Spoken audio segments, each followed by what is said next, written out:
That was Russell Morris doing The Wings of an Eagle, the end song to one of my all-time favorite movies, The Dish. And I just like that little riff at the end there, so I figured, I've done that one before at the beginning of the show, but I figured I hadn't done it in a while. So I figured I'd do it today. So, how the hell are y'all today? It is, what day is it? It's April 28th, so we're wrapping up April real quick here. It's a big weekend for comic book fans and for, I guess, comic book movie fans as well. The Marvel Cinematic Universe is reaching its pinnacle with Avengers Infinity War, which came out yesterday. I saw it yesterday. This is not going to be a full-on spoiler. Instead, I'm going to hopefully save that for next weekend. MJ Khan, who is my co-host, I haven't been on for a while because we've been having some technical issues. We are going to try to get back together and start doing it more regularly if we can work on our computer issues. Hopefully it won't be an issue next weekend, because when MJ and I get together to discuss Marvel movies, it's a good time had by all. We've done, since we've been on the air for a long time, we've done it all since like the Winter Soldier. So all kinds of good stuff there. So hopefully we'll get to that next weekend. Now, next weekend is also big in comic land because it is also Free Comic Book Day. I'll talk about that a little later today, a little later in the show tonight. But today, as I said, is the pinnacle of this weekend, rather, I should say, is the pinnacle of the Marvel Cinematic Universe. Well, the first part of it, because there is still an Avengers 4, which will be coming out next year. And no spoilers, but for those who have seen it, you all know that's going to be a huge wait from this point on until next year to see how all this wraps up, because, again, slight spoiler, there is kind of a cliffhanger ending to this one. I didn't think they were going to do a cliffhanger ending, but apparently I was misinformed. I guess misinformation is a big thing when you're trying to hide your secrets, and there are some secrets that I didn't even know about in this film, and I'm not going to spoil those. Next week I'll spoil those. But for now, go out there and go see the movie.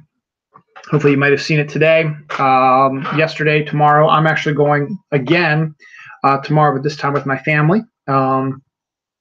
My wife Dawn and my daughter Noelle are both caught up, so they've seen all the movies, so they all know what's going on, and they're really excited for it. We have a 2:00 show we're going to tomorrow in the theater that has the leather recliners and heated seats, and it's glorious. Not a bar yet. They're building it right now. They're doing some renovation on our movie theater, and it's going to be a bar is going to be over there, so we can actually have an alcoholic beverage in the future when movies come out. Maybe by next year, when the next Avengers movie, you're probably going to need it after.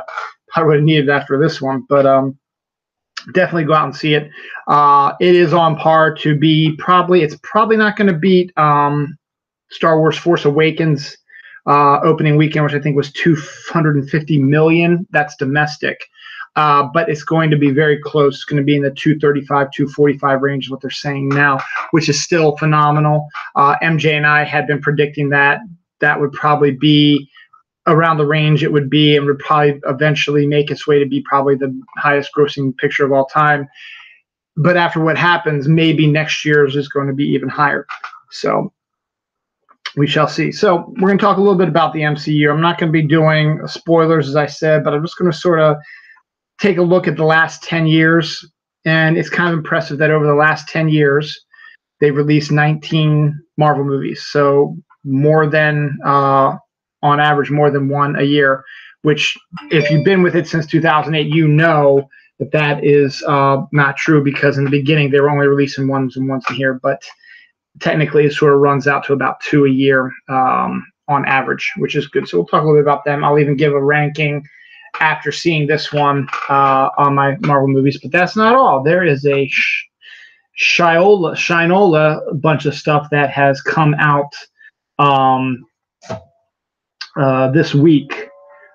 Just a crazy, weird amount of just bizarre, crazy, interesting stuff, and that's what these solo shows are about. Next month, we're going to try to get back to a regular schedule with my co-host. It's just things, again, this happens every once in a while. Lives change. We've been doing this for almost 5 years. So, things are going to change. More things change, the more they stay the same. But we're going to try to do more of that. So that being said, what do we got on our platter today? We'll get some personal notes, including why I named tonight's episode 70 Years Later. I will explain that down the line. I'm just going to give you a few little tidbits before we get into it. This is the big one. I start with the big one. Smart condom. Now, I'm pretty sure this isn't a joke. I could be wrong. If I'm wrong, I'm wrong. But just the idea of this is actually really interesting. Mice doing something they're not supposed to. Seattle doing something they're supposed to. We're going to listen to a grumpy old man talk about how he wishes that superhero movies are going to be ending soon. And there's a reason why he's grumpy about them. We'll get to that in a little bit. We're going to learn about a Smallville star's sex cult. I sound like the National Enquirer, but yeah, it's a real story. And you all know what that is probably if you've been following things. What the hell did I write there? Oh, a newly discovered ant. Flying wedding veils. Check-I Day, the holidays. We're going to be talking about Korean peace. Uranus. We're talking about Uranus and Uranus and Uranus. Mist. ABBA. Snowstorms on a comet. Some new Oreo flavors, which I just tried. One I really, really like. One I'm sort of like, not so great. Pokemon, why not? Star Trek. Free Comic Book Day. M&M's. Is Disney ruining their movies? Killer Clowns. What was the word? I think Real Crime. NFL Drafts. Double Dare. And a guy who sends garlic bread to outer space. So we got a lot of stuff to talk about this week. MCU is going to be the big thing, so I'm going to hit that probably in about half an hour right now. So let's hit some of these other smaller things. This is one I didn't mention.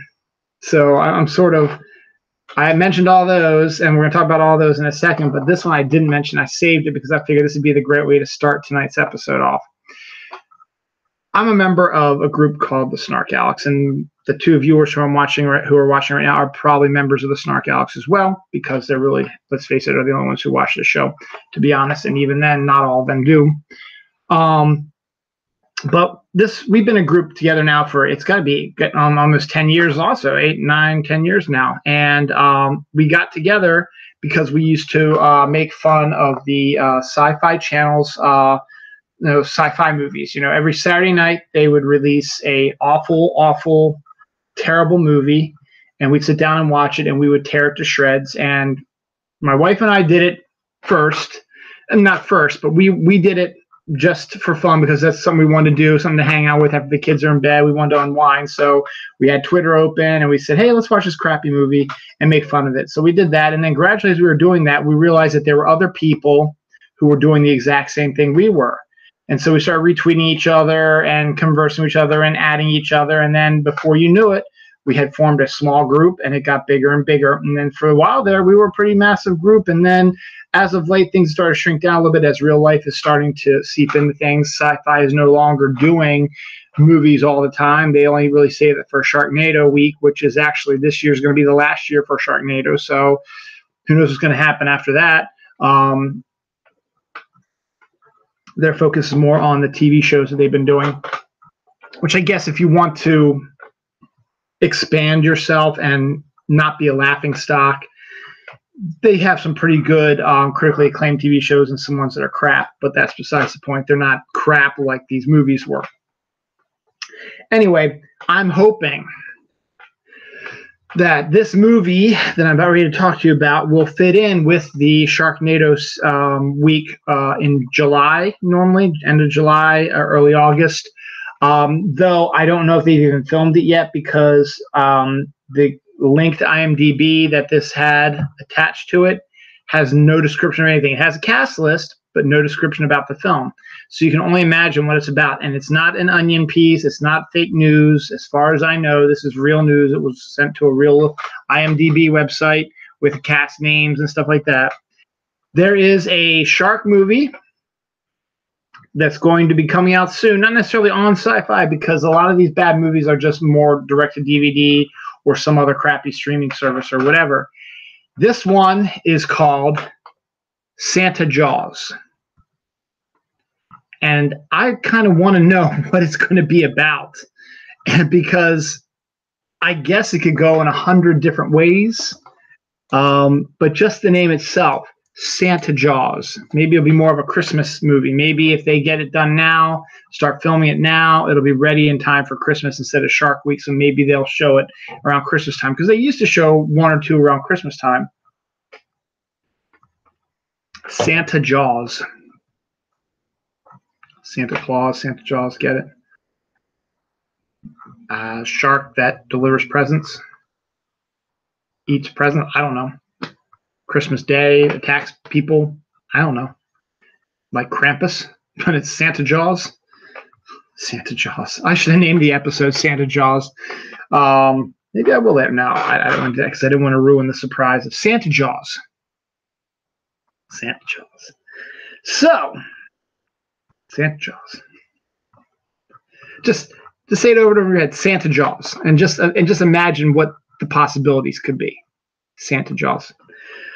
Hopefully we'll find out. Maybe we'll find more about that story in a little bit. While we're on the subject of horror, I guess, this Santa Jaws might not be a horror film per se, but maybe it's going to try to be. I don't know. This is kind of a funny story. There is a kids movie that's out in movie theaters now, based on the series of books by Beatrix Potter called Peter Rabbit. And this one is a computer-generated Peter Rabbit cartoon for kids, stuff like that.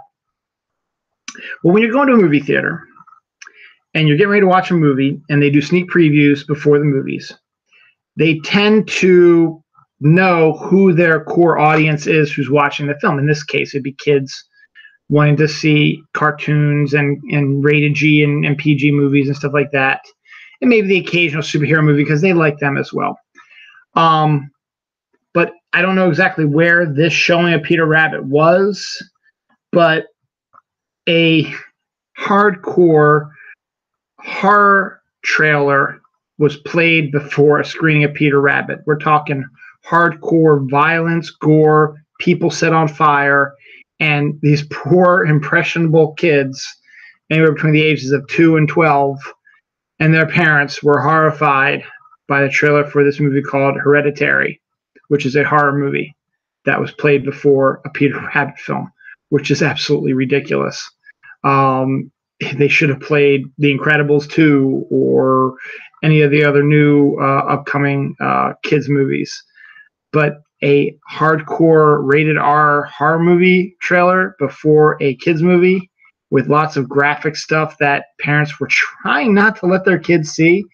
Yes, somebody screwed up. And I find that interesting, I guess. Somebody screwed up, and I probably would not have liked if that happened to me. It's not going to happen tomorrow because I'm in the same exact... Scott Troutman, who's one of the people watching, says, sounds like the kind of trailer I love seeing when I was a kid. Well, yeah, you're messed up, Scott. That's what I'm saying. No, I'm just kidding. But it's just a funny story. But I know they're not going to show that. I mean, I think because I'm in the exact. It's fine. I mean, we're going to the exact same theater that I saw Avengers: Infinity War. I mean, literally, it's Theater 4 at the Owings Mills AMC. And I'm sitting in the exact same section too, so that's pretty cool, just the way it worked out. So I know what trailers are going to show before it, and it's not any hardcore horror ones. It's some superhero ones. It's a teenage fiction one that's got to do, it looks like superpowers also. Almost looks like it's a riff on the X-Men, but it's not the X-Men type of thing. So we'll see about that. Talk about messed up stuff. Let's talk science. Again, this is not an Onion headline, and the people knew it when they wrote this headline, and the scientists knew it when they discovered this, that it was going to be made into a joke. So childish. Uranus is one of the moons, is one of the planets in our solar system. Actually, it should be pronounced Uranus, but everyone likes to pronounce it as Uranus. And scientists have discovered the chemical content of its atmosphere. and the closest approximation that they have on Earth, because it's all chemicals that are on the periodic chart. So it's nothing like no alien, weird, bizarre chemicals that have never been discovered before. These are actual chemicals that are on our periodic chart. When you mix them together, which is what is in the atmosphere of Uranus, it smells like rotten eggs. Uranus smells like rotten eggs. Get the joke.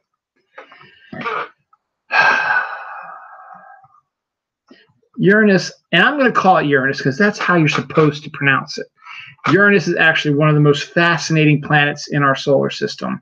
It is one of the only ones where the poles have actually shifted and it's upside down on its side. So north and south are actually this way, not this way. And the rings around it go around this way instead of this way. So it's actually a fascinating planet, and it's got a raw deal with the Uranus way to say it. And now with this, Uranus smells like rotten eggs.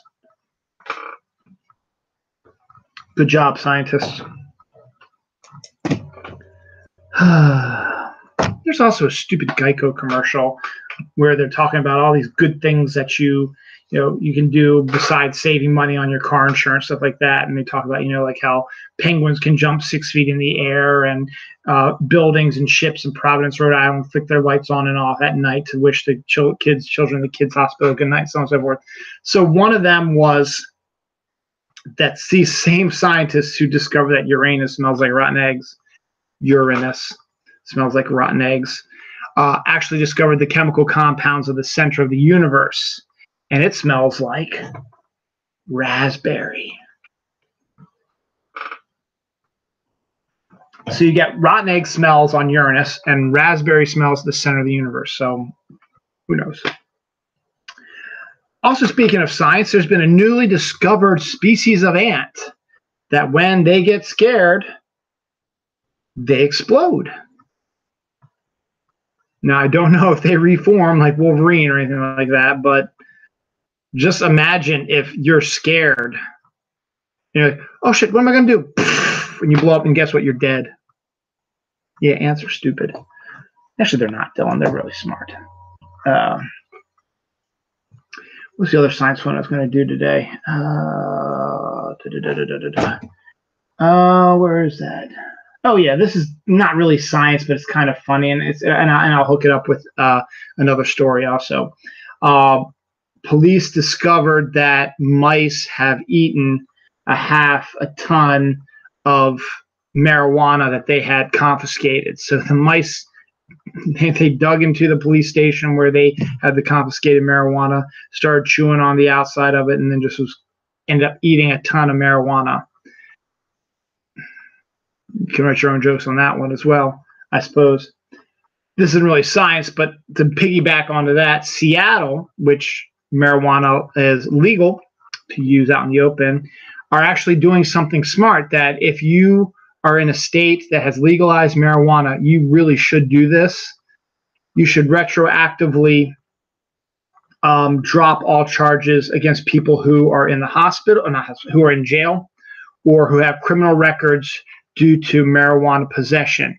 Even though when they possessed it, it was illegal, but now that it's legal, do the right thing and retroactively, release those people. They don't deserve to be in jail because of something that a few years ago was illegal but is now legal. It doesn't make much sense to keep somebody in jail for possessing a substance that is now legal. It doesn't make any sense. Plus, it overcrowds your jails, or you can get people to, get their lives back so their criminal records can be expunged. That's just something that I say. That's one of my personal beliefs. So if Maryland ever decided to legalize marijuana, we're almost there.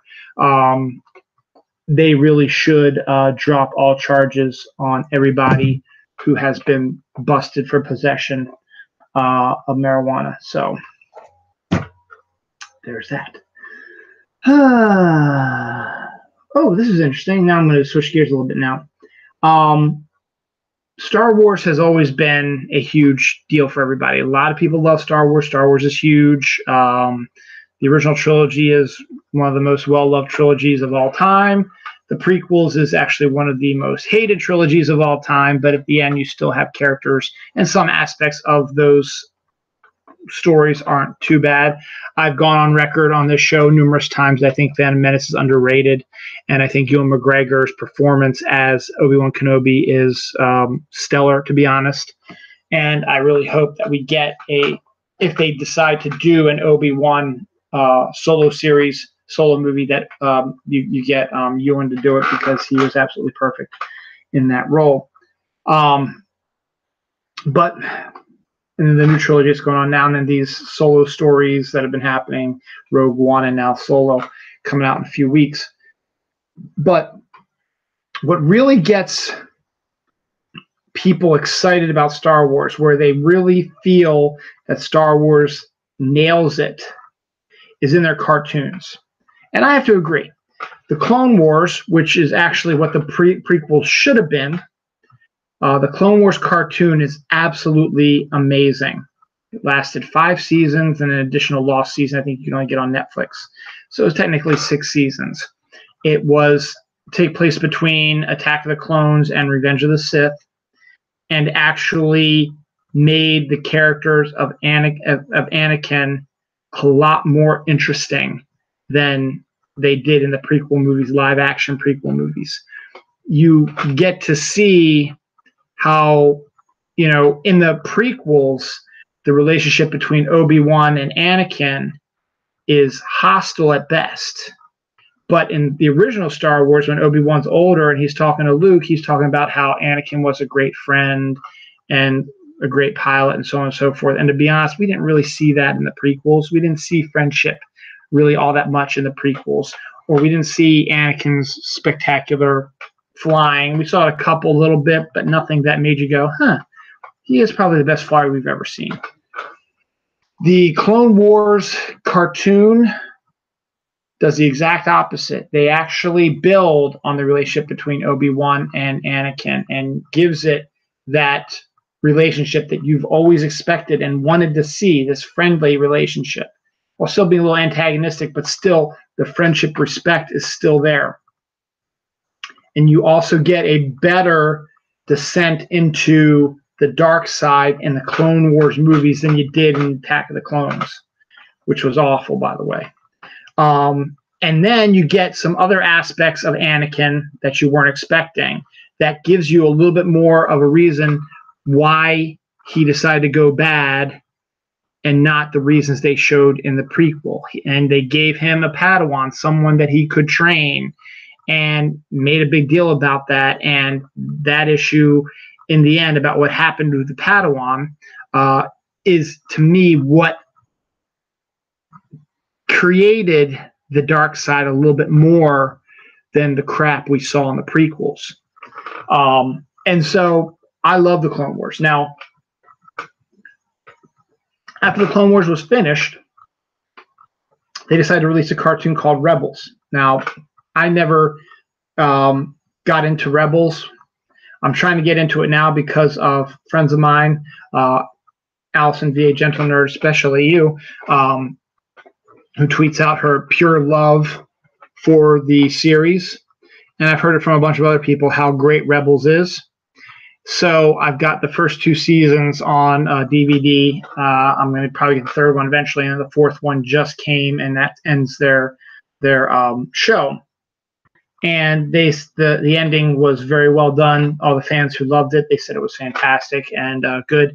And it was different than the Clone Wars cartoon because it focused more on a different art style and different characters, obviously, and takes place in a time when Darth Vader was cementing his position in the Empire, and the Empire was increasing their powers. And it's the beginning of the Rebel Alliance is in this cartoon. So it got really well reviewed there, but that ended. So now everybody's like, what's going to happen now?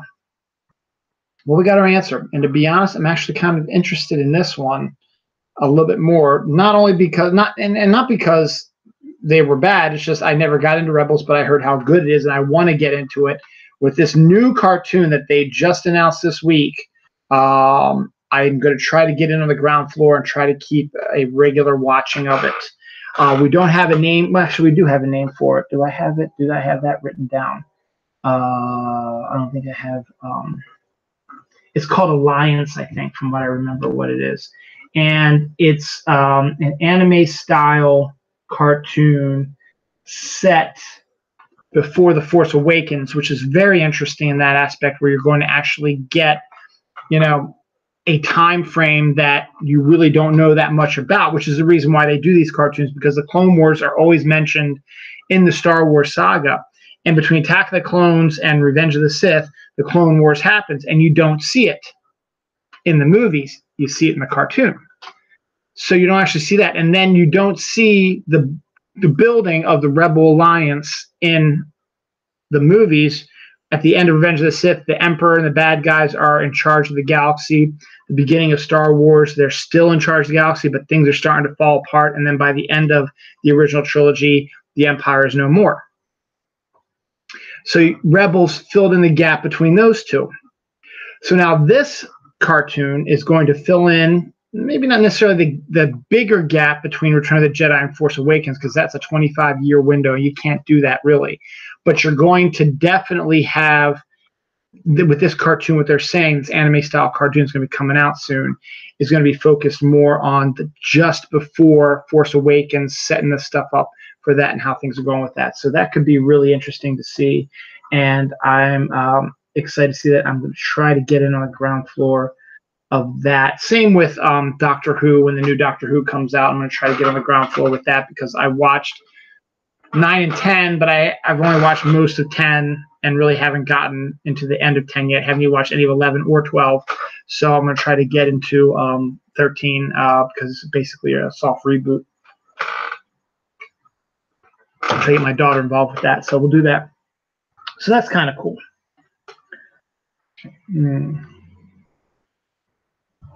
Oh, I'll cover that in a second.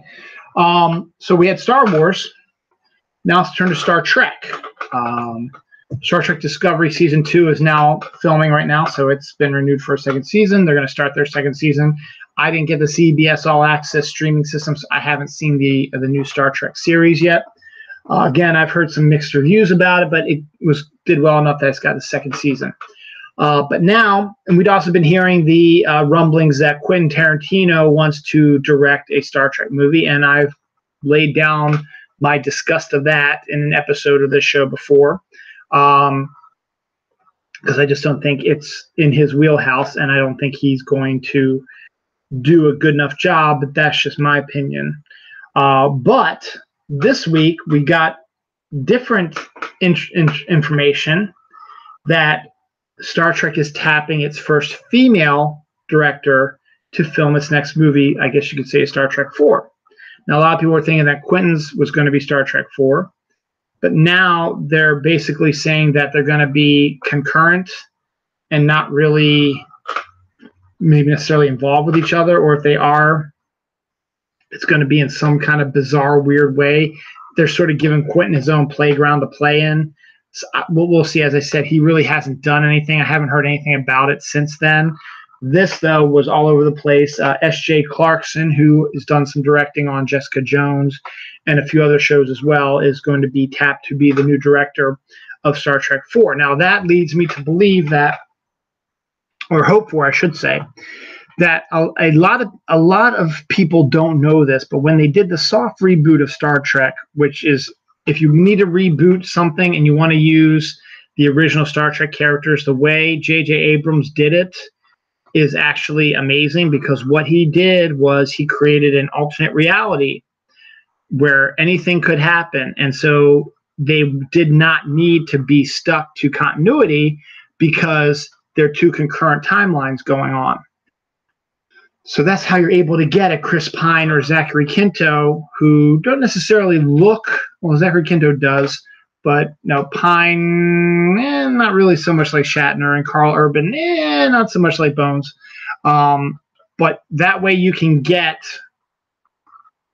new Star Trek stories, and you can kill characters that you would not normally kill, or you would have crazy things happen in the movie, and you wouldn't have the continuity police saying, but that can happen because, that didn't happen in the original series, which is part of continuity and all this. And I get that. So the way they did that is brilliant.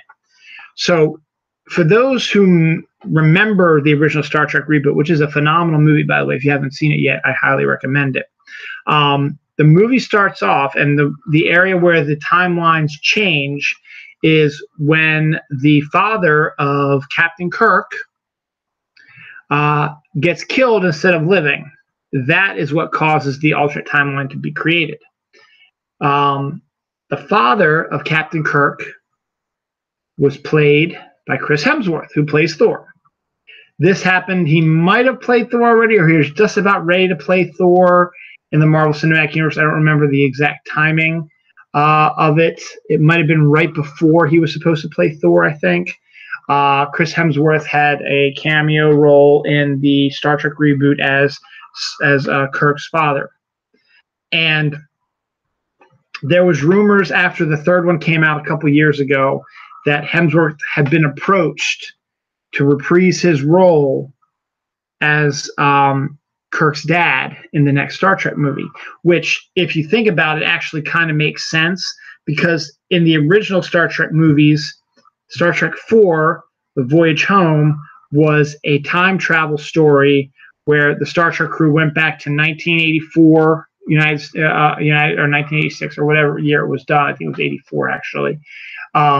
America, to save the humpback whales. It's considered to be one of the best of the Star Trek movies, and it's a fun one, and it's a different one, and it was time travel.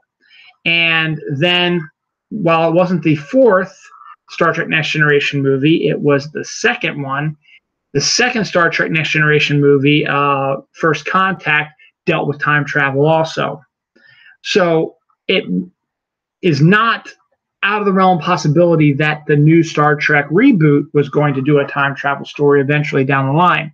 So the rumors that Hemsworth had been approached to reprise his role started sending out warning flags. Ooh, maybe it's going to be a time travel story. Makes sense for Star Trek. Why not? So we'll see if that ends up being the case. As I said, they just announced S.J. Clarkson as the first female director of a Star Trek movie. And again, we'll have to wait and see how Quentin's film idea, whatever it is, fits into it as well. Some interesting news here. Amazon, again, and I don't think this is fake news, but it seems like it could be. It didn't come from one of the usual fake news sites I'm used to. That's why I didn't think twice about going, maybe this isn't true. Now, I didn't read the article, which maybe I should have, because that's one of my weaknesses, that I don't really read everything before I retweet them. I try to, and I've been doing a better job of it, but there's still things that slip through whenever it comes to that. Anyway, this one is that Amazon is now going to be delivering packages to the trunk of your car. Again, I don't know how true this is, because to me, it doesn't sound all that unrealistic, because there is a program where they can deliver a package to your house by unlocking the door and putting it in your house and locking the door back up, which to me always seemed like it was kind of not a great idea, because how can you trust these Amazon drivers to not possibly maybe go into the house and steal stuff, or do other things in the house, or forget to lock the house door up again? I don't know. I'm not saying that they're going to, but I'm just saying, how do you know that something like that might not happen? So that's why a lot of people are just like, I don't know if I'm going to give, and how do you know that they're not going to come back, late at night or whatever, and do something, because they'll have the key to be able to. I don't know. Maybe they have some safeguards put in. I couldn't tell you. So when they came up with this, it seemed like a possibility, since they'd already come up with the idea of dropping stuff into your house. But again, if it is true, the same issue pops up. You're going to give somebody the keys to the trunk of your car. The majority of the time, the keys to unlock your trunk tend to be the same that you use to unlock your doors. Not always, but in a lot of cases it is. So what's going to stop them from stealing your car? I don't know. We're just doing things to do stuff, I guess. The newest trend nowadays is flying wedding veils. And I saw a video, they had a video of this on the internet, and it was the weirdest thing I'd ever seen. Basically, you're in the church, and the couple's up in front of the priest getting married or something like that, or whatever. And the bride turns and looks to the back where she came in. And all of a sudden, this veil comes flying in like a ghost and comes directly over her, and she grabs it and pulls it down over her face. Why do you need a flying veil? For emphasis? I don't know. Okay. Scott tells me that the Amazon story was also on CNN, so pretty sure that it's true then. Thank you, Scott. I just wasn't sure. It didn't seem like one of the sites that I'm used to that is fake news type of stuff. So the flying veil, and this is not fake news either. They have the actual video of it, and it literally looks like a flying ghost going down the aisle, soaring towards the bride up on the in front of the priest, the altar, and she just flies overhead. She grabs it, puts it. It doesn't make sense. Why would you do something like that? I don't know. I guess it's cool looking, sure, but do you really want to pay extra for that? Because they probably have to do some sort of fishing line or whatever, and you have to have somebody hook it up there, and you got to have someone swish it down to the. I don't know. It doesn't make a lot of sense to me. Of course, I'm a grumpy old 45, almost 45-year-old dude, so what do I know? Weird. Speaking of grumpy old dudes, I used to appreciate this guy. I defended him in '97, and some of his movies are some of my most favorite movies of all time. And some of the stuff that he's done in the present has been kind of interesting as well, and different stuff like that. But for the second time in a while, James Cameron is dissing superhero movies again. Now, he said last year, I guess, that the Wonder Woman movie was like crap and didn't really give much of a good reason why he believed that. Now he mentioned that he hopes that superhero fatigue happens soon because superhero movies are unoriginal and everybody's doing them now. And why don't you go and do original stories again? These aren't original stories. They are, slightly adapted stories from the comics with superheroes. And he just cannot imagine the amount of comic book movies that are out there now and how they can all continue to be so popular. And he's hoping that the fatigue happens soon so that filmmakers can get back telling real stories and original stories, like 3 sequels to a movie you already made, or a sequel to another movie you already made. Let's think about James Cameron a little bit. The Terminator was definitely an original story when it came out in the early 80s. No one had ever seen anything like it before. And in turn, Terminator 2, in some cases, you could say that is the sequel that overtakes the original because Terminator 2 was amazing. And then it went the way of the dodo bird. Terminator 3 wasn't that great because Cameron wasn't involved with it. Then they did a whole bunch of other Terminator movies, at least 3 other ones with different casts trying for different things, and they could never get the lightning in the bottle again. And James Cameron wasn't really involved in it. Now he's come out recently and said he's going to be involved in a new Terminator movie. So again, how is that original? You're just basically rehashing a story that was original, so you're rehashing it again. And to be honest, I don't want to see another Terminator movie. The first 2 are fine for me. I'm okay. I don't need to see any more. You should have left it at that. Aliens. That was a sequel based on a character that came in a movie before. It was a different take on the character, obviously. Original Alien by Ridley Scott was more of a horror film. This Aliens, the movie he made, Aliens, was more of an action sci-fi movie. But in the end, it's not really original because Ridley Scott's Alien was. But now you're just basically taking the story of Ridley Scott's Alien and placing it in a bigger area and facing off against, instead of scientific guys or clean crews or whatever, you're putting them up against armed forces people, and they're still getting their asses kicked. But in the end, it's basically the same story. And then there's a side story about, Sigourney Weaver trying to take care of the young girl Newt, and has a motherly type of thing going with that. So not as original, but still not a bad movie. Then you get The Abyss, which to me is my absolute favorite James Cameron movie. That is an original movie, and thankfully has never had a sequel done to it, because it is absolutely perfect the way it is. I love The Abyss more than anything, and that's one that I'm good with. I like that. And then you did True Lies. True Lies again was kind of original as well, but it was a new take on the spy movie, which isn't as original, like a James Bond type of thing, but the storyline itself was a little bit different, so that made it a more interesting film.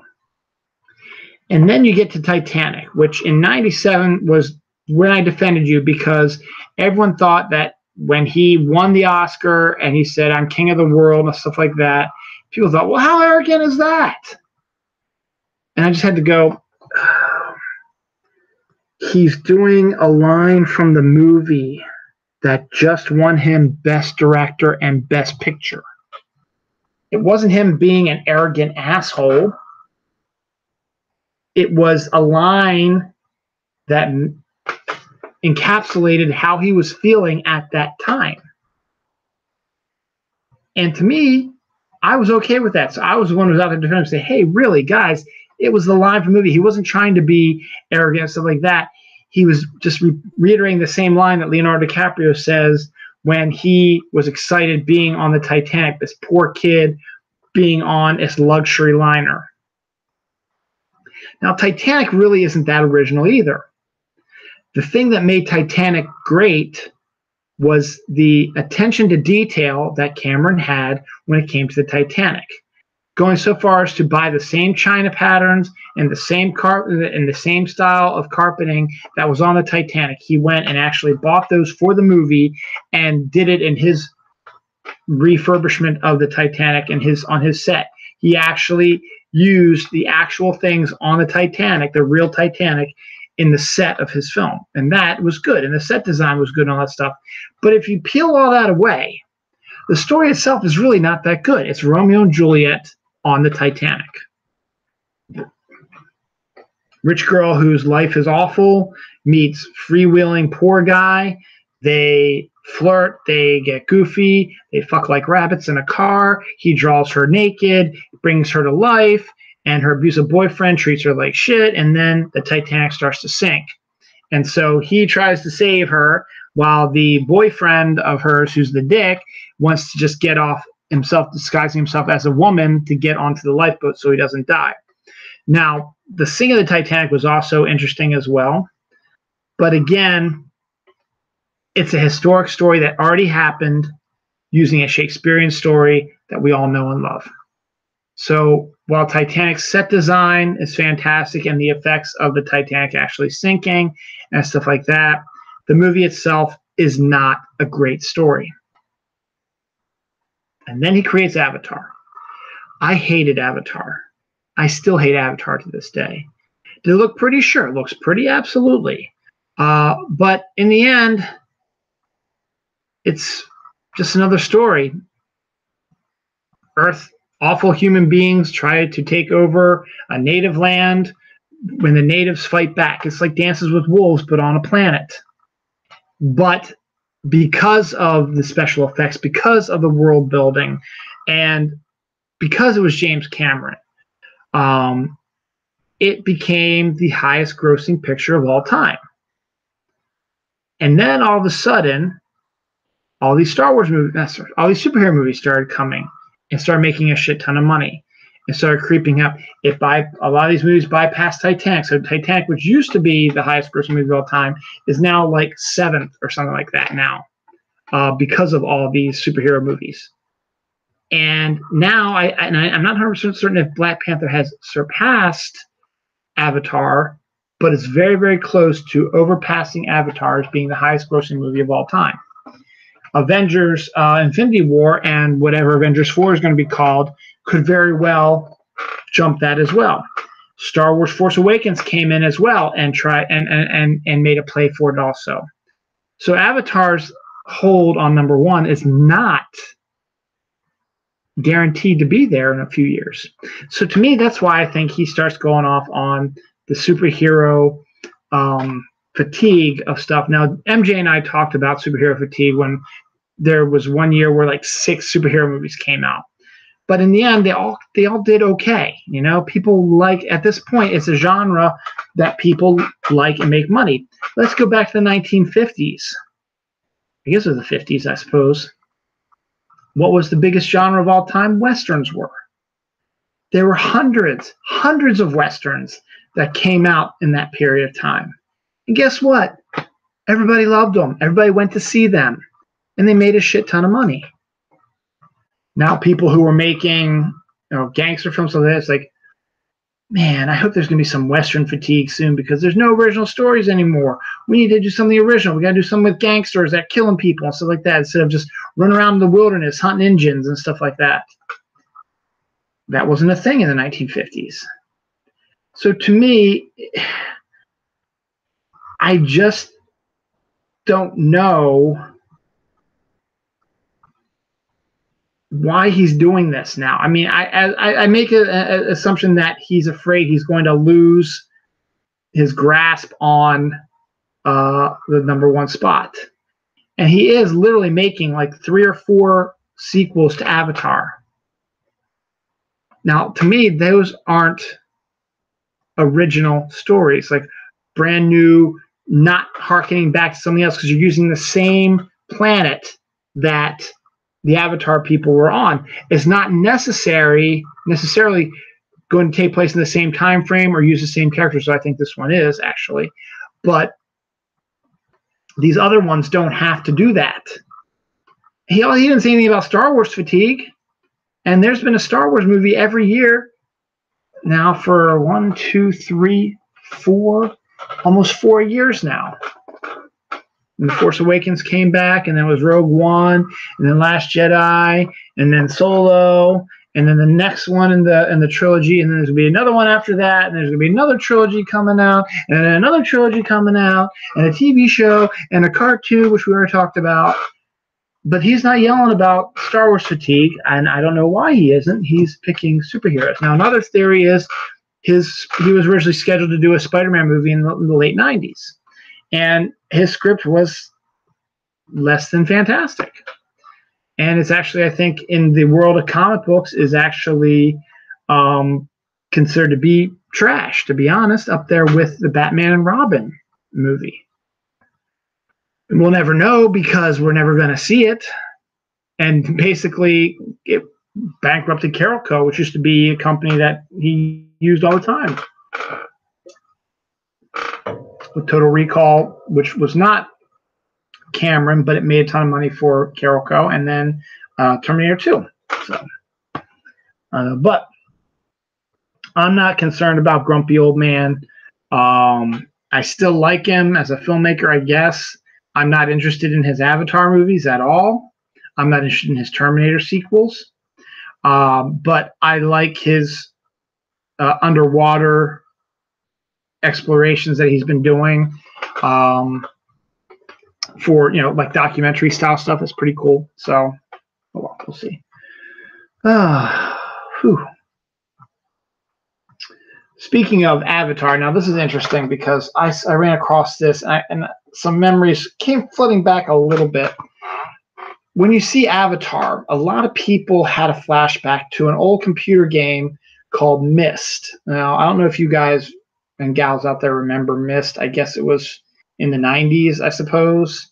But it was one of these hard to describe games, and after a while I just gave up because I was not smart enough, I guess, to understand what we had to do. But basically, you're in this futuristic kind of glorious type of world that when Avatar came out, a lot of people compared it to the Avatar world was compared to Mist's world. And you did a few things here. You had to, like, you threw a switch here and you press the button here and nothing happened. And you're like, what did I do? And you'd keep walking around and you didn't even know what you did. You very well could have, when you pulled the lever, you could have created a bridge or something that when you eventually get to where this bridge is, to your mind, you're just like, oh, I guess there's always been a bridge here. But there might not have been if you wouldn't have pulled that lever, if you would have gone back to the same spot, there might not be any bridge and you can't get over to the next area. It was just a weird, it had like no idea what it wanted to do. It was just like you walk around and you do stuff. But what does it affect? What are you doing? What's the end game? What are you trying to do? And again, and maybe I just did it wrong. I mean, it was just, it seemed like a really bizarre game to me because I was used to, like a Mario Brothers or whatever, where your goal was to go and save Princess Peach, and you had to go through all these different levels, take on big bosses, stuff like that. That's a quest type of thing. Or even Legend of Zelda, where you had to find the princess again, but you had to go to all these different worlds and take on all these guys and stuff like that.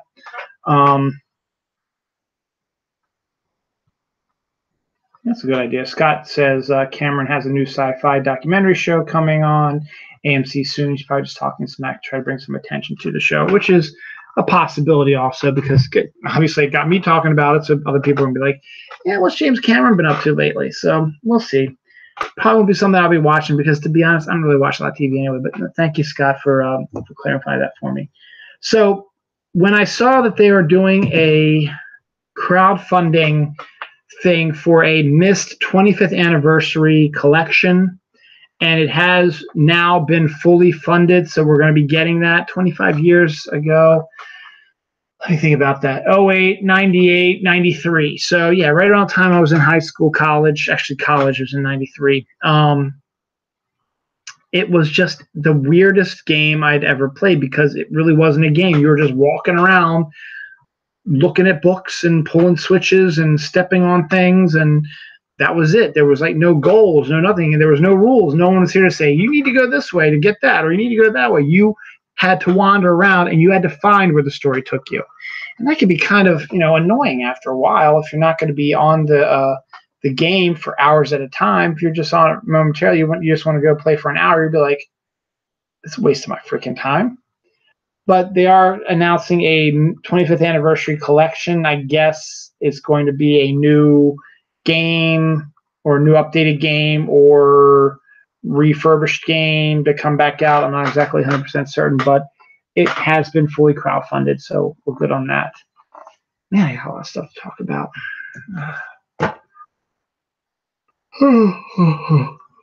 Excuse me. I hope I don't fall asleep here. There's a theme park now where kids can play with heavy machinery. That's just weird. You can actually go to a park and there's a dump truck and you can lift the dump truck thing and dump the stuff, or you can use one of the scooper things that puts it in there. I mean, I guess if kids have been interested in that type of stuff before, and to give them a chance to actually sit in it and actually sit in an actual one and move the stuff, I guess is kind of interesting, but that's just, a little weird for me. I don't know. Since on this side, I might as well hit this. The smart condom, which tracks your performance and judges you. Now, that's the headline. And again, when I saw judges you, I was like, this is a fake article. But again, I didn't read the article, but again, it wasn't from a website that I was used to, joke headlines or joke stories. And then it got me thinking a little bit, is that everything nowadays is smart. I remember a few years ago, I talked about my wife's Aunt Jean last week, I guess, or 2 weeks ago. She got us Alexa, And to be honest, I'm not a big fan of Alexa, and it's still in this box, and I don't think I'm ever going to get it open because I don't want an Alexa, to be honest. But she always got these gadgets and stuff like that for us. I guess she thought they were cool, and they are. They're cool. I mean, and it's the thought that counts, obviously, but it's not really something that we really use or need that much. I remember a few years ago, she got my wife and her two sisters. They get all the same gifts. So do me and my other brother-in-laws. We all get the same gifts. So they all got Alexas as well. She got them like a meat thermometer that if you opened up the app on your phone, you could keep track of, your meat temperature. Instead of having to open the oven door and checking the meat thermometer every 20 minutes, half hour to make sure the meat is cooked fully, this has the sensor that you open the app up and it tells you, okay, the current temperature on the inside of your chicken or ham is 200 degrees or whatever it is. It would be on your app. So everything is an app now. There is a new what is that? Mattress. It's a new mattress that if you get an app for this mattress, it will send information to this app about your sleeping cycles and how much of a good sleep you had, how much of a mediocre sleep you had, how much time you were awake or whatever due to the way your body temperature fluxed or you moved around as much or whatever.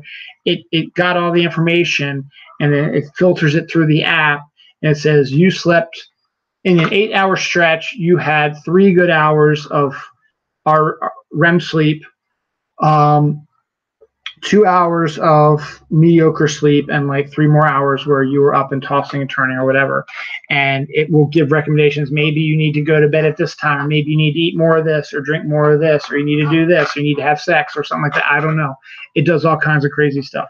So again, that didn't surprise me when I saw the ad for the smart condom. And I guess,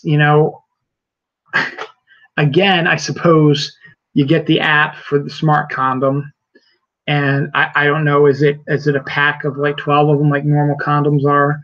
And it has the ring instead is the sensor. And so you put the condom on and it senses, I can't believe what it says, your ejaculate, how many sperms you released in this time, how many are worthy spawns, how many are not, how fast you came to orgasm.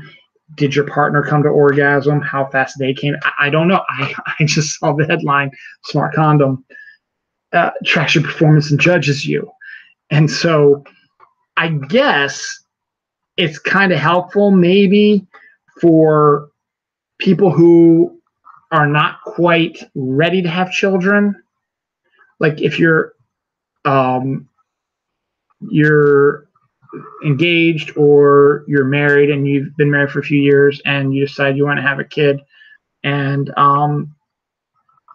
but you want to see the best, you can see how much sperm comes out and how many are healthy and what you can do to maybe get better motility from your sperm so that you can get pregnant quicker. I don't know. It makes sense to me if you want to try to figure out a way to get pregnant quicker and faster, that they would create something like this to keep track of it. But at the same time, it seems kind of icky. So I just had to mention smart condom. Again, I should have named the episode Smart Condom also. Today in history, or this week in history, Korean peace. There's been an undeclared war between North and South Korea. It's been going on since like the 1950s. As of yesterday, it appears that this Korean war is now over with the first visit of the North Korean prime minister to the South Korean prime minister. And they're discussing ways to reorganize and join up together and stuff like that. And I'm hoping that it's not some sort of scam or whatever by North Korea to take it on winning South Korea and ruin them. But you kind of want to cheer for the fact that in this day and age that diplomacy can still win out over, I'm going to nuke you because you're a little rocket man. Asshole. So we'll see. Not that, North Korea has been the greatest person when it comes to their people, but the fact that he's even thought about potential peace with his neighbors to the south is good. Again, I don't know how much you can trust him, but as of now, it looks legit. So we'll see about that. I really don't need to mention this. I'm just going to mention it real quick. Bill Cosby's been found guilty of his multiple sexual assaults. And right now, he's under house arrest. I don't know if he's going to get any jail time. He might be too old for jail time. I don't know. But that was a big story this week as well. I'm really not going to get into it too much because I really don't want to talk about it that much. I want to talk about other stuff, sort of like the guy that decided to send garlic bread to the edge of the universe. Again, when I was reading these articles, I was like, is this a fake story too? Because it seems like something that would be fake. South Korea, it's a trap. That's right, Scott. I don't know. Maybe it is. So I read this article. I read the headline. I didn't read the article itself. But this guy was able to send his garlic bread, I don't know how he did it, to the edge of the universe and have it come back. I guess there was a drone or some sort of balloon he could handle. I guess there's ways you can actually get up to the edge of our edge of space, not universe, edge of space of the Earth. So you have the Earth, and you got all these hemispheres, all this atmosphere above, and then if you go past all that, you're in outer space. So there's a point where stuff can only go to before it starts getting the pressure and space starts seeping in. So this guy sent garlic bread up there and then was able to bring it back, and he ate it. Just an interesting story. It probably doesn't taste any different. It's garlic bread. But the fact is, he can say, this garlic bread has been to the edge of space. Because some dude also, they launched a GoPro. So there's got to be ways, something out there that can take stuff to the edge of space. Because this dude launched a GoPro up to the edge of space to take pictures, and then it came back down. He was able to get the pictures and post them. That's just fun. An interesting story about that. A not so interesting story is the Fast and the Furious is going to be getting an animated series. Isn't the movie itself a big cartoon anyway? Well, I can't say anything because this is one of the franchises where as every movie progresses, it makes more money. The first one came out, it wasn't that big of a deal. It's Paul Walker, and it's Vin Diesel, and it's just car crashes and wrecks and cool stuff, but nothing really major. It was an okay story. And then they did the sequel, where Vin Diesel didn't want to come back for the sequel, so they created some other character. And then they're like, this is going to make some okay money. It did okay. It didn't do great. And then the third one, nobody wanted to come back for it, except for Vin Diesel, who shows up at the end in a cameo role. And it's an underrated film for a lot of people. A lot of people liked Fast and Furious 3 Tokyo Drift. But this is where it gets interesting. And I think this might have been the Marvel effect, because I guess Fast and Furious 4 was right around the time where the MCU was starting to show up a little bit to show that, you can have a series of films set in the same universe. But in this case, even though Vin Diesel was not in the second Fast and the Furious, and then the third one had basically all new cast, the fourth film, the guy who directed it, wrote it, whatever, decided, you know what? We got Vin Diesel back. We got Paul Walker back. But you know what? Why don't we grab some of these other characters that we used in 2 and 3 that people thought they had just seen the last bit of, and it was only in this one movie and they weren't going to see them again, whatever. Let's bring them back so that it all seems like it's a linear storyline. They did that. Number 4 made more money than 1, 2, and 3 combined. It's like, whoa, let's continue this trend. So 5 comes out, makes a shit ton more money. 6 comes out, shit ton more money. 7 comes out, shit ton more money. It's been making more money as it progresses. So good on them, but now you're going to do animated series. You know what? It'll probably do okay. I'm not going to watch it because I'm not a fan of the shows, but fans of Fast and Furious, you can get animated shows soon. ABBA is reuniting. ABBA hates each other, right? So why are they reuniting? I don't know, but they are reuniting. It's just been announced, and they're going to be releasing only 2 new songs, but still it's 2 new ABBA songs. Are they going to go on tour? No idea. Are they old enough? Are they too old to go on tour? No idea. Are they going to do anything else? New album? No idea. They're going to release 2 new songs, but the fact that ABBA was able to get back together and say, "Hey, let's make some more music together," even though they hated each other and have hated each other for close to 30 years. Technically, 40 years if you think about it. A couple more. We have one more. Yeah, we'll do some more interesting stories. This is kind of a cool story. Now, I know everybody's probably all worn out from winter and snowstorms, and they don't want to see snow ever again and blah, blah, blah like that.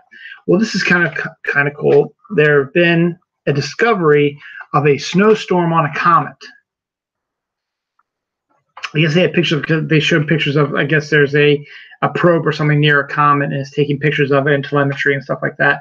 And one of the pictures they had actually shows a snowstorm on the comet.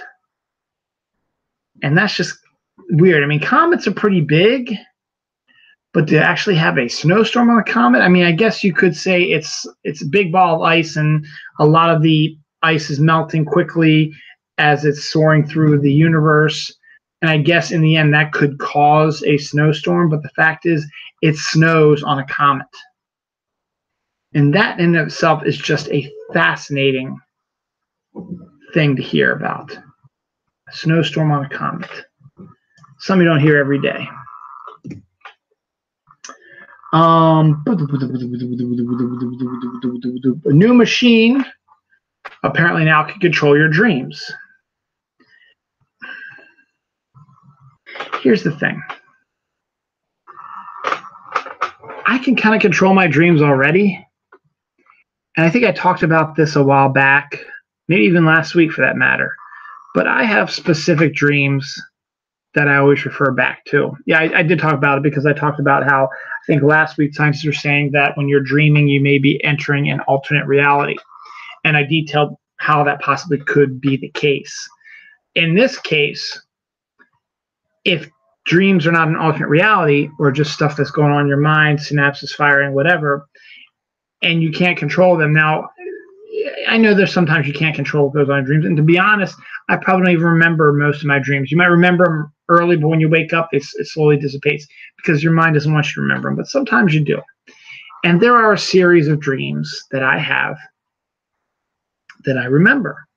And in a way, it helps me fall asleep. So if I'm having trouble sleeping or whatever, I just start like a movie. I start off the one dream. One is, as I mentioned before, being a quarterback for the Washington Redskins and being the most successful quarterback of all time, winning 8 Super Bowl rings, beating Tom Brady, New England Patriots every time we played them, beating the Dallas Cowboys every time we played them and never losing to them, and so on and so forth, having big comebacks, being a huge football superstar. I had that dream before. I had that dream of being a successful movie director, writer, actor, winning Oscars and hanging out with cool people that I like.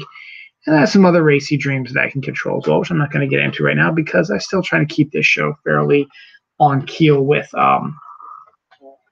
letting everybody be able to handle it. But let's just say they're X-rated, and that's all I'm going to say about that.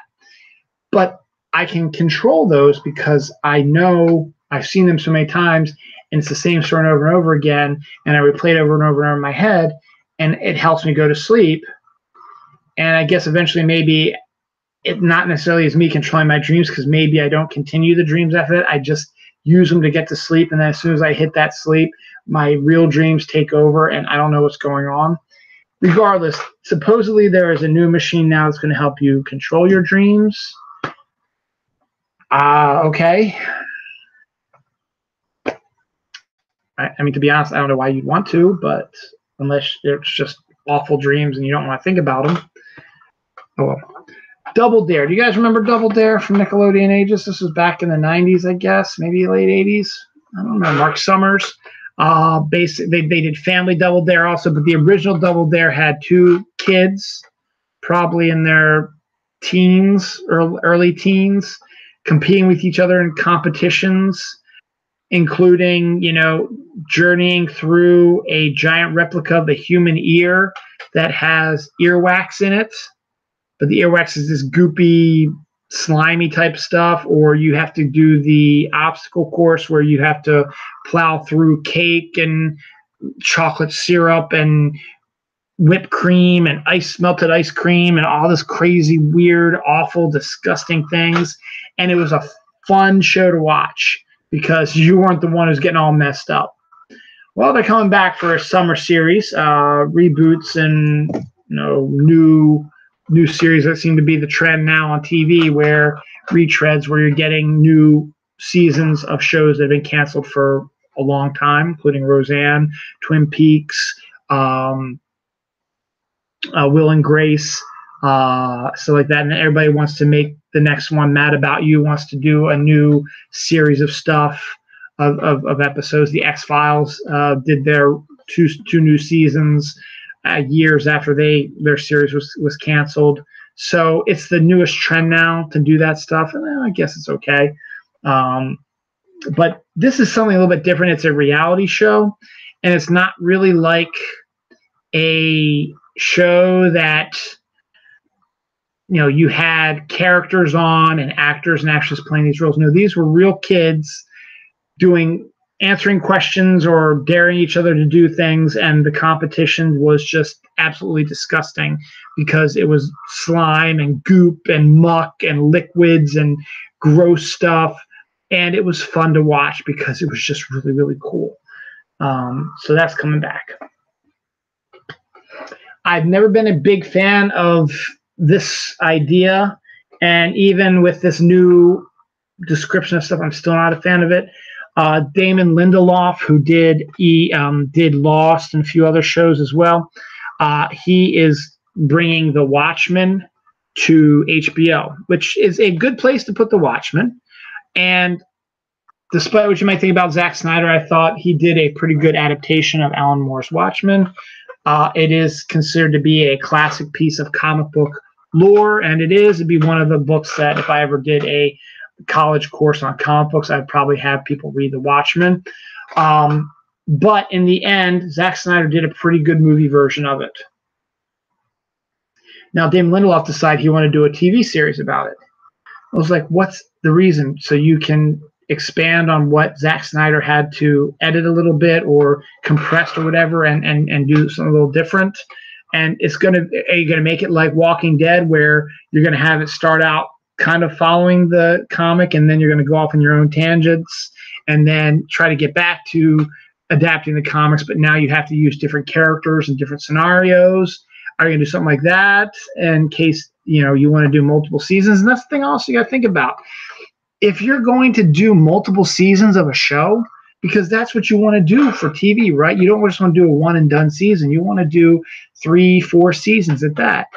And if you keep milking it, it's not going to be successful, i.e. Under the Dome is a good example of that. Under the Dome is, if you would have just adapted the book, it's a big-ass book, you might have gotten one 13-episode season out of it, maybe two if you threw everything in the kitchen sink in there, possibly. Or if you ever did a TV version of a TV series of the book It, or The Stand by Stephen King, you have a general beginning, middle, and end story you can tell, but to expand it over a 13-episode season or even 10-episode season, you'll probably be able to adapt the book within a 10-episode season. It's a big book, it's a long book, sure, both of them are, but it has a specific beginning, middle, and end. and so does Watchmen. So in that case, why would you do Watchmen if you knew how it was going to end anyway, and it was, a specific beginning, middle, and end, and if you tried to expand it, you might not even be able to fit 13 episodes, maybe 10, possibly. But to be honest, you might only be able to get 8 episodes out of a miniseries about the Watchmen if you did a directed adaptation of it. Now, if you wanted to add more to it, I suppose that's okay. But in the end, though, you're taking away the essence of what made Watchmen Watchmen, and you're making it into something completely different because you're using new characters, or the characters doing stuff that they did not do originally in the series. And I guess that's okay, but if you want to get people to come see your show because of the name recognition, you sure as hell better at least adapt it close to as possible.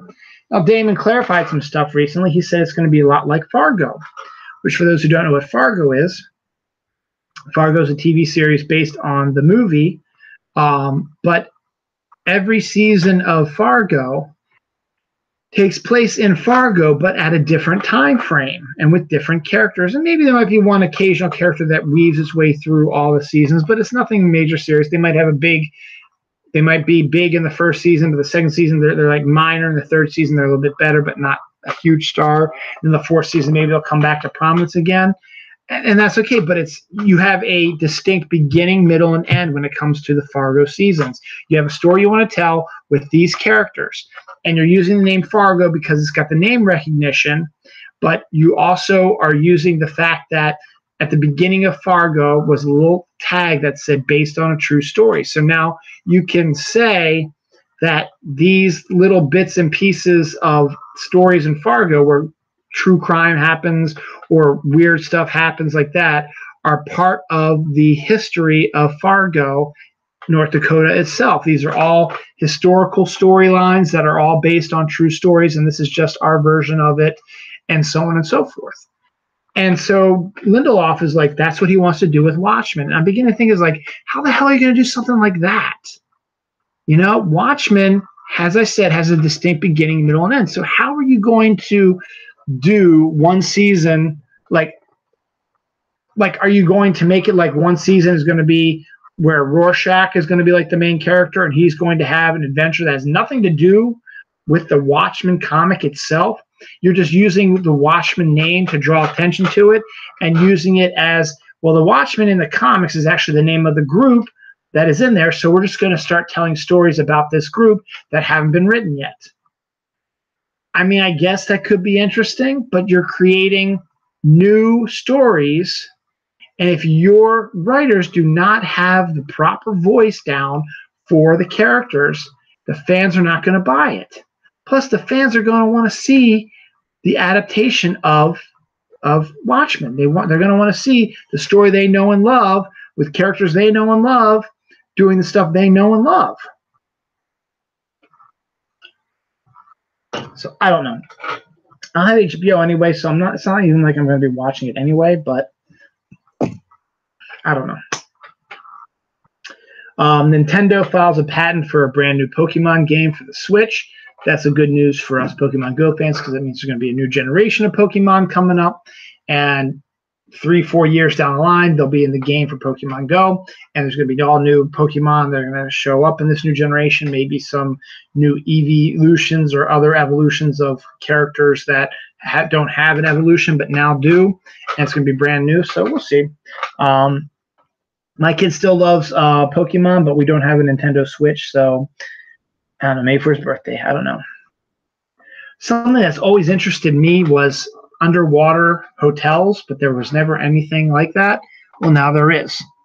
I used to draw pictures in class when I should have been paying attention.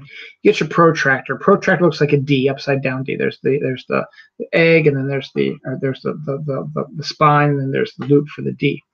But you put down like that, and you measure the width or length or whatever the fuck it is of the triangle. But it's plastic, so you have the stuff on the outside, but then on the inside is another little form, another smaller D, and you trace in that, and you get a perfect D, upside down D. Now, what I used to do is I used to do those in an underwater sequence, and I would attach tubes and bridges, and I'd make an underwater city. That was pretty cool. Well, apparently now they're doing underwater hotels, which to me actually is kind of cool. The only thing that would worry me would be if it cracked and the water came in and you drowned. But just think about this. You want to stay in a hotel that's unique. And I guess you can have privacy in this case. I don't know if they're going to be able to shade the tubes or whatever you're in so that you have your privacy, or and so you can still see out. But the reason why you do this is so that you're underwater and you see all the colorful fish and the sharks and the whales and stuff and the dolphins swimming around, and you can watch them while you're laying in bed, or sitting on the sofa. Instead of watching TV, you just look up and you're looking out and you're under the water and you see everything that's happening under the water. It's like you are underwater. And that's a really neat idea. It really is. I think it's really kind of cool. As I said, the only fear I would have would be if something would happen where the animals attacked, like the sharks would go smashing against the windows, or a crack appears, even a slight crack, and you get a little bit of a drip, and all of a sudden the crack breaks more, and then all of a sudden the pressure of the water comes in, and you drown to death, because there would be really no way you could get out if that explodes in like 2 seconds, because it will flush that place out with the power of the water. That would be my only fears. But think about going to sleep underwater and looking up and seeing fish swim by while you're lying in bed. It's kind of cool, right? It's the same thing also, like these little privacy pod things that they do up like in the north, like in Norway and stuff like that, with a giant skylight so you can see the aurora borealis as you're sleeping. That's something I'd like to do also, because that's on my probably number one on my bucket list would be to go see the aurora borealis in their natural habitat, be it Alaska, Canada, Norway, Iceland, any of these places. I'd love to see the actual aurora borealis in person. And to actually stay in one of these aurora borealis pods would actually be probably kind of cool. And maybe even during the winter would be even cooler, because I think the auroras might be a lot stronger during the winter period.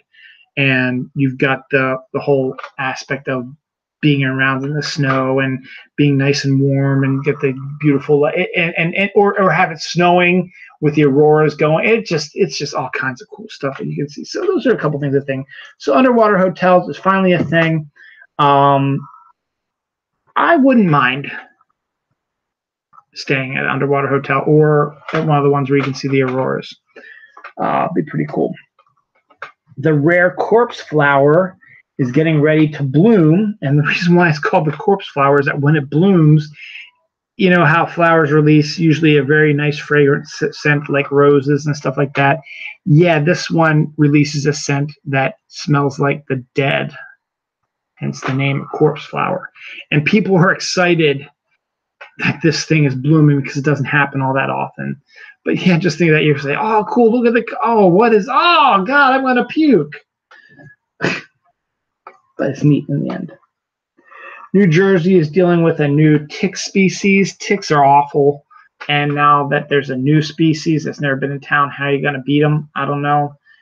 You can still get Lyme disease, or going to be a different type of disease. Kind of interesting aspect of that. The Apu controversy. I haven't watched The Simpsons in years, but The Simpsons are setting their sights on being the longest running TV show of all time. It's only got a few more episodes to go before it actually officially becomes that. They're getting close to 400 episodes now. But just recently, there has been a controversy featuring the character of Apu. Now, if you haven't been watching The Simpsons, never watched The Simpsons, Apu is a character that's been around since the 1980s when the show first started. It's voiced by Hank Azaria, and it's Hank Azaria doing the typical cliched Indian oh, thank you very much, type of convenience store owner. When back in that day, you go to a 7-Eleven or whatever, and the guy behind the counter was usually an Indian, and he had a specific Indian accent. Well, they decided to do a character like that, and a lot of people, I guess more recently, have decided that it's a bit more controversial because you might be making fun of and insulting the Indian culture by having this cliched character speaking in that tone and the way he's talking and being the owner of the Quickie Mart and stuff like that. And so there's been a big, I guess, controversy about people saying that they need to get rid of the character because it's not politically correct, I suppose. And Hank Azaria, who does the voice, is always the consummate guy. He's like, you know what? I'd be willing to step aside from doing the character if that's what you want to do. I'll keep doing the character if that's what you want me to do also. But if you want me to step aside from doing the character, I'll do that as well. So it seems kind of silly to me. I mean, I'm all for political correctness in some aspects, but sometimes, just let it go, man. Oreos have these new flavors they release all the time. I think I mentioned these 2 new flavors back in like January that they were coming out this spring and summer. Well, guess what? I went to Food Lion the other day, and there they were on the shelf. So I decided to get them.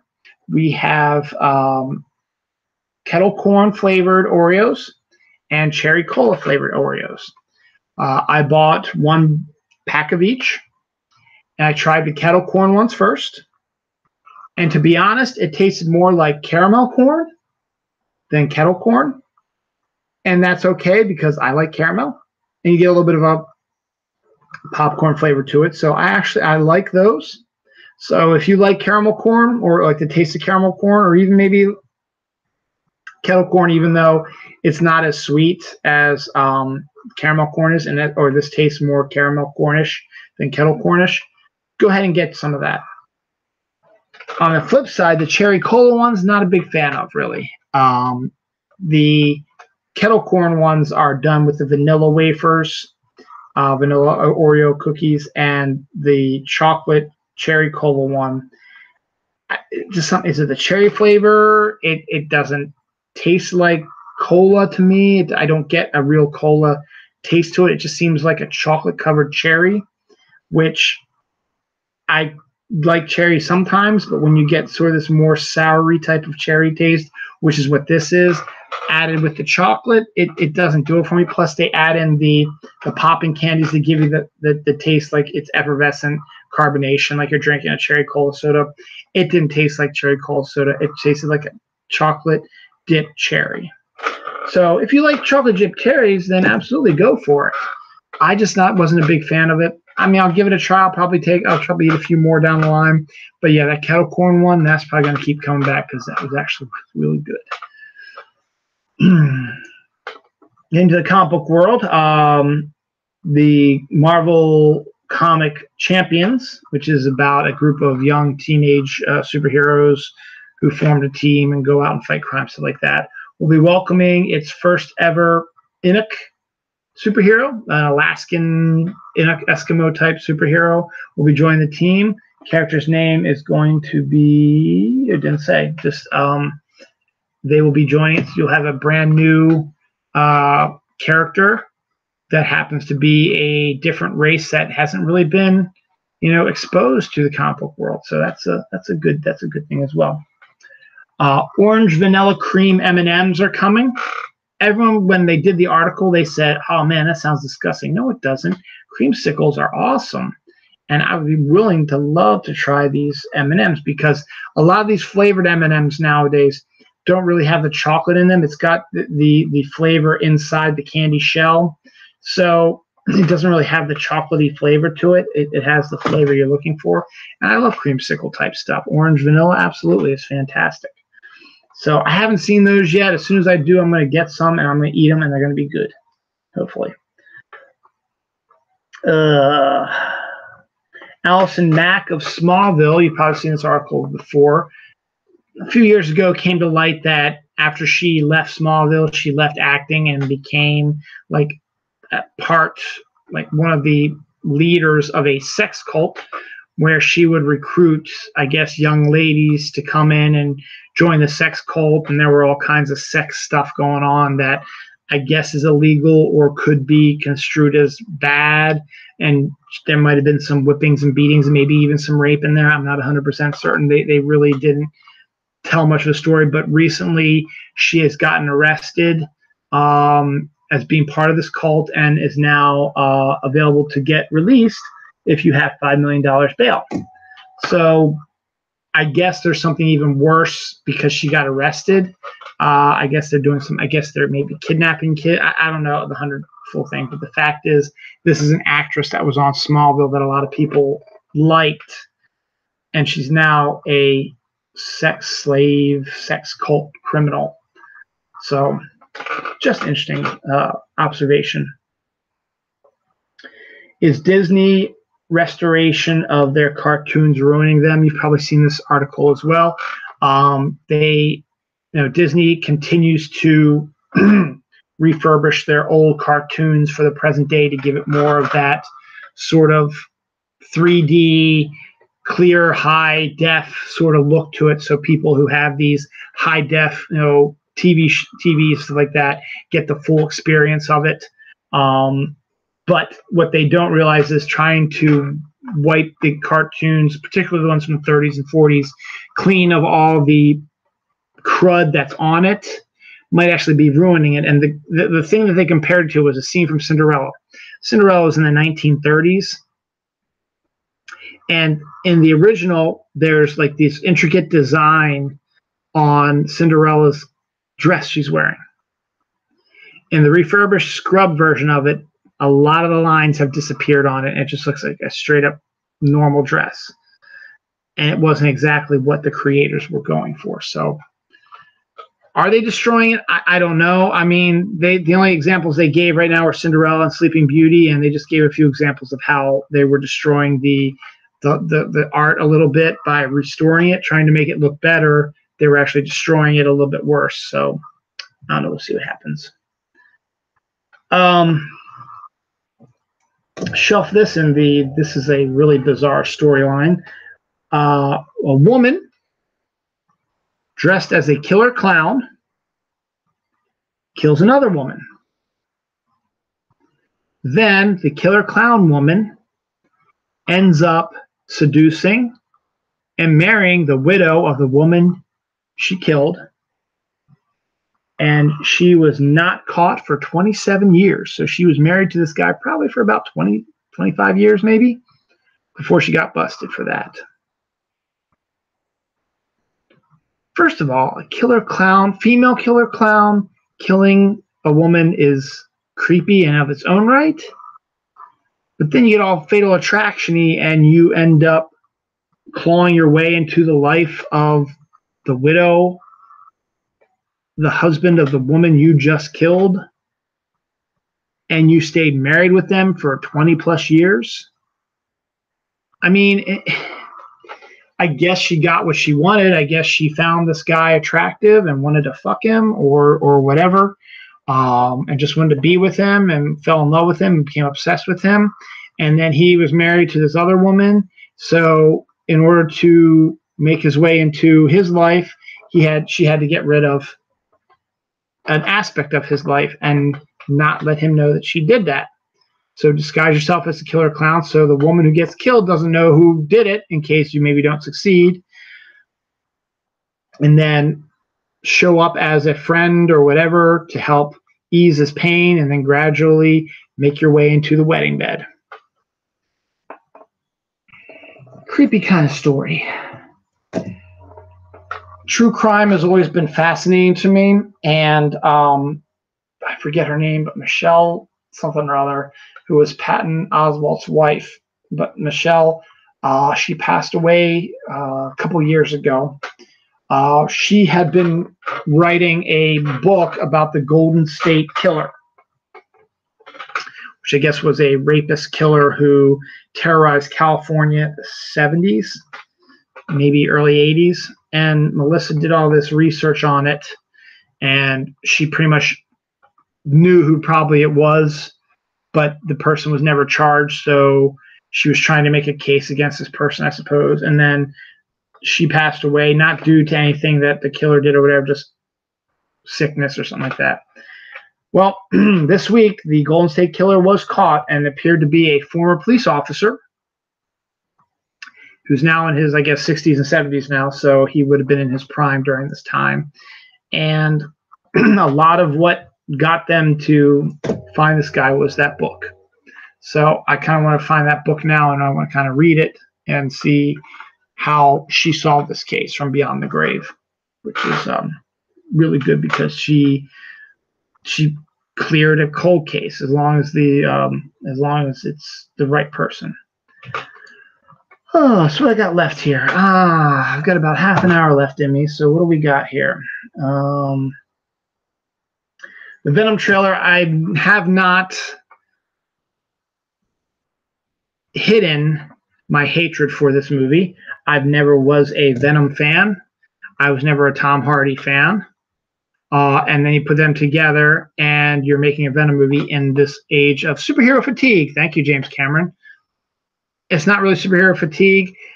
Fox, I guess, or Sony or whoever who owns the rights to Venom is trying to get a hold of some of that comic book movie money. And Venom was one of those characters that's been hugely popular in the 90s. And now, I guess could still be considered as a popular character. I mean, he's got a couple books out and so on and so forth, and they still make a big deal about him. But they decided to make this movie. It's going to come out in October. And the first teaser trailer they showed for it did not show Venom at all. Didn't show the Venom you're used to, the black and white with the long teeth and the long tongue. They didn't show that at all. And this trailer, the second one, finally shows the symbiote in action. While it does elevate the movie a little bit, it's still not one that I'm going to go, oh, shit, I got to go see this movie. I really have no desire to see this movie. I'll see the trailer again tomorrow before Avengers Infinity War when I see that again with the family. I think my son's going to be a little freaked out by it because it is kind of a creepy trailer. But we're beginning to see a little bit more about what the movie's about, and it seems to be what it should be, I guess, kind of. So we'll see. It might be one of those like I did with Deadpool, that I wasn't a big fan of Deadpool, so I didn't go see it in the movie theater, but I saw it when it came out on DVD. Maybe I'll do that as well. I had to just talk about this because it's just something interesting I need to say, and this is more of a personal thing. And I talked about sports like this before. I'm from Baltimore. I'm a Baltimore Ravens football team fan, have been since they moved to town in 1996. Ozzie Newsome, who was a former player, became the general manager of the Ravens back in 1996. Has been the first and only GM the Ravens have had in 22-year period. Well, earlier this year, after their losing season again, well, it wasn't losing season, but they missed the playoffs again for the third year in a row. Even though all they had to do was win one game, and they would have made it just fine. Despite that, after that happened, Ozzie has decided now's the time. I'm going to retire. So after this season, Ozzie Newsome is no longer going to be GM of the Ravens. It's going to be Eric DeCosta, who's been a guy that other teams have been raving for, been trying to take him away from the Ravens, entice him, because he's supposedly a really good GM-minded person, but he knew he was the heir apparent and was willing to wait for as long as he could to stick with Ozzie and do the stuff that he wants to. He's now going to be our GM, and I'm happy about that. But this was Ozzie's last draft for the NFL. The draft, I think, just ended this afternoon, so it's all over and done with, and now it's just the wait for the first camps and stuff like that. So when Ozzie had his first draft in 1996, the Browns became the Baltimore Ravens. They had already had one pick from the Browns, was the number 4 pick, I think. And then they got another pick for being a new team or something like that. They were able to get 2 first-round picks when in this draft. So Ozzy's first person that he picked for the Baltimore Ravens is a Hall of Famer by the name of Jonathan Ogden. The second person Ozzy picked in the first round for the Ravens ever is soon-to-be Hall of Famer Ray Lewis. Ray Lewis goes to the Hall of Fame this year when the class gets done. I guess in August is when the Hall of Fame ceremony is. That was his first draft. And then you go look down the line, he drafted Ed Reed, who was another great Raven, Haloti Ngata, Todd Heap, just filled with, excellent drafting. And then lately his drafts have been not as good as these previous ones, obviously. And he was getting older and things were getting a little bit harder, I guess you could say. So now he has his final draft, and everybody's excited to see what he's going to do as a way to say, a last hurrah. What is his last stuff going to be? He again gets 2 first-round picks. One was 25th and one was the 32nd. So we'll see how they progress. But it was a very interesting symmetry with his first draft had 2 first-round picks. His last draft has 2 first-round picks. And there's also more to Ozzy as well. Ozzy loved at least getting 1 Alabama player every year. We got 2 this year, if not more from the later rounds. I don't know. He also liked to go back. Like if we were number 16, we were supposed to be in the 16th draft slot, but we didn't draft till 25 because he traded back a few times for more picks so other teams could go up and pick the guy they wanted to. So he always did that as well. So that's Ozzy's. Just the symmetry of that was just kind of fascinating. I'm not going to talk about this because it's not really interesting. I'm not going to talk about this because it's not really interesting. I'm not going to talk about this either because it really doesn't concern you.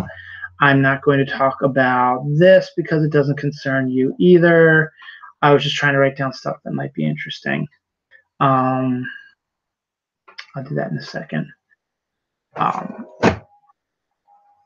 Bruce Campbell is now retiring from the role of Ash. That was the role that he made famous when he was in the first Evil Dead movie and it brought him to fame.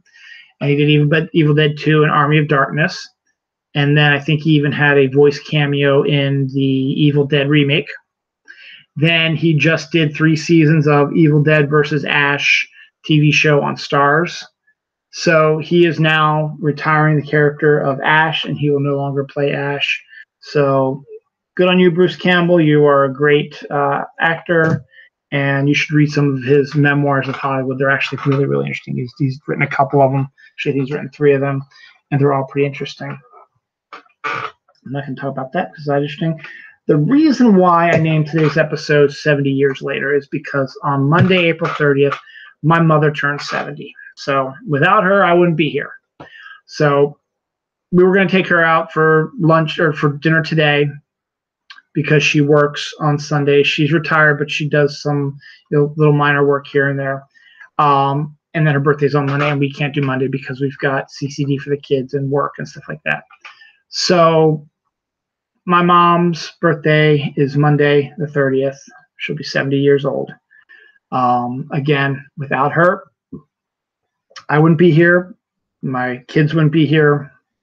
And the world would be not a great place if my mom wasn't around. So I love my mom. She's been through a rough patch with my stepdad dying in September, but she's progressing through it. She's doing good. She's survived a divorce from my dad.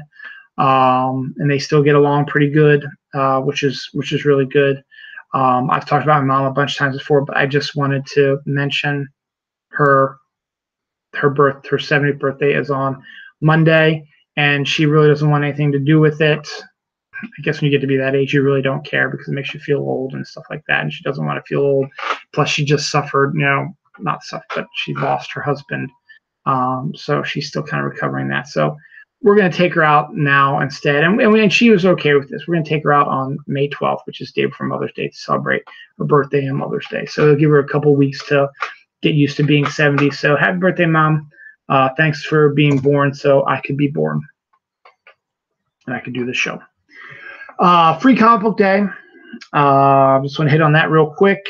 I'll do Check Eye Day, and then I will end my show with a quick ranking of the Marvel Cinematic Universe, and maybe a little comment here and there about the movies as well. Free Comic Book Day, for those that don't know, is the first Saturday in May. Is been slotted for Free Comic Book Day. Free Comic Book Day now has been going on for close to 18 years. And it was created by comic book store owners to try to get more people into their comic book stores and get more readers. And the more readers you get, the more people will go to your store and buy more comics, and the more money you'll make. Also, the fact that there are a lot of really good comics out there now that are not just superhero related. There are other stories that you might find interesting if you're not a fan of superheroes. Come and take a look. You're going to probably find something you like. If you like licensed stuff like Doctor Who or the X-Files, they got those comics as well. If you have kids, young kids, they've got lots of kids-friendly comics as well. If you like the superheroes, because, hey, we're in this era now of superhero movies. The last 10 years have been an amazing rise for superhero movies. So if you like the superhero movies, if you go to see Avengers Infinity War this weekend, go to your local comic book store and check out any other Avengers stuff they have. They might also have Avengers Infinity War pops, posters, glasses, whatever, comics based on the Avengers that aren't, it's not quite going to be the same as what's in the movies, but they've been trying to weigh it so that the comics and the movies are fairly similar to get more people into that. But that's the whole point, is to get people to come to the comic book store. So they picked, originally they were going to follow a superhero movie because they came out because right around the turn of the century was when the X-Men and Spider-Man movies were starting to chip away at that comic book genre. They were still, comic book movies were not seen to be big money makers. But then when X-Men and Spider-Man made money, they started saying, hey, maybe there is some potential to that, but it wasn't like, oh, geez, we got to start making a ton of superhero movies. And then Chris Nolan's Batman series came in. It made a lot of money also. So that was when Marvel struck after that, is like, let's do this MCU. I guarantee you will get people excited about it. And we know what happened. So Free Comic Book Day was going to be following these superhero movies. So the superhero movies always seem to come out to begin the summer movie season, which is usually at the old days. The summer movie season used to begin around Memorial Day.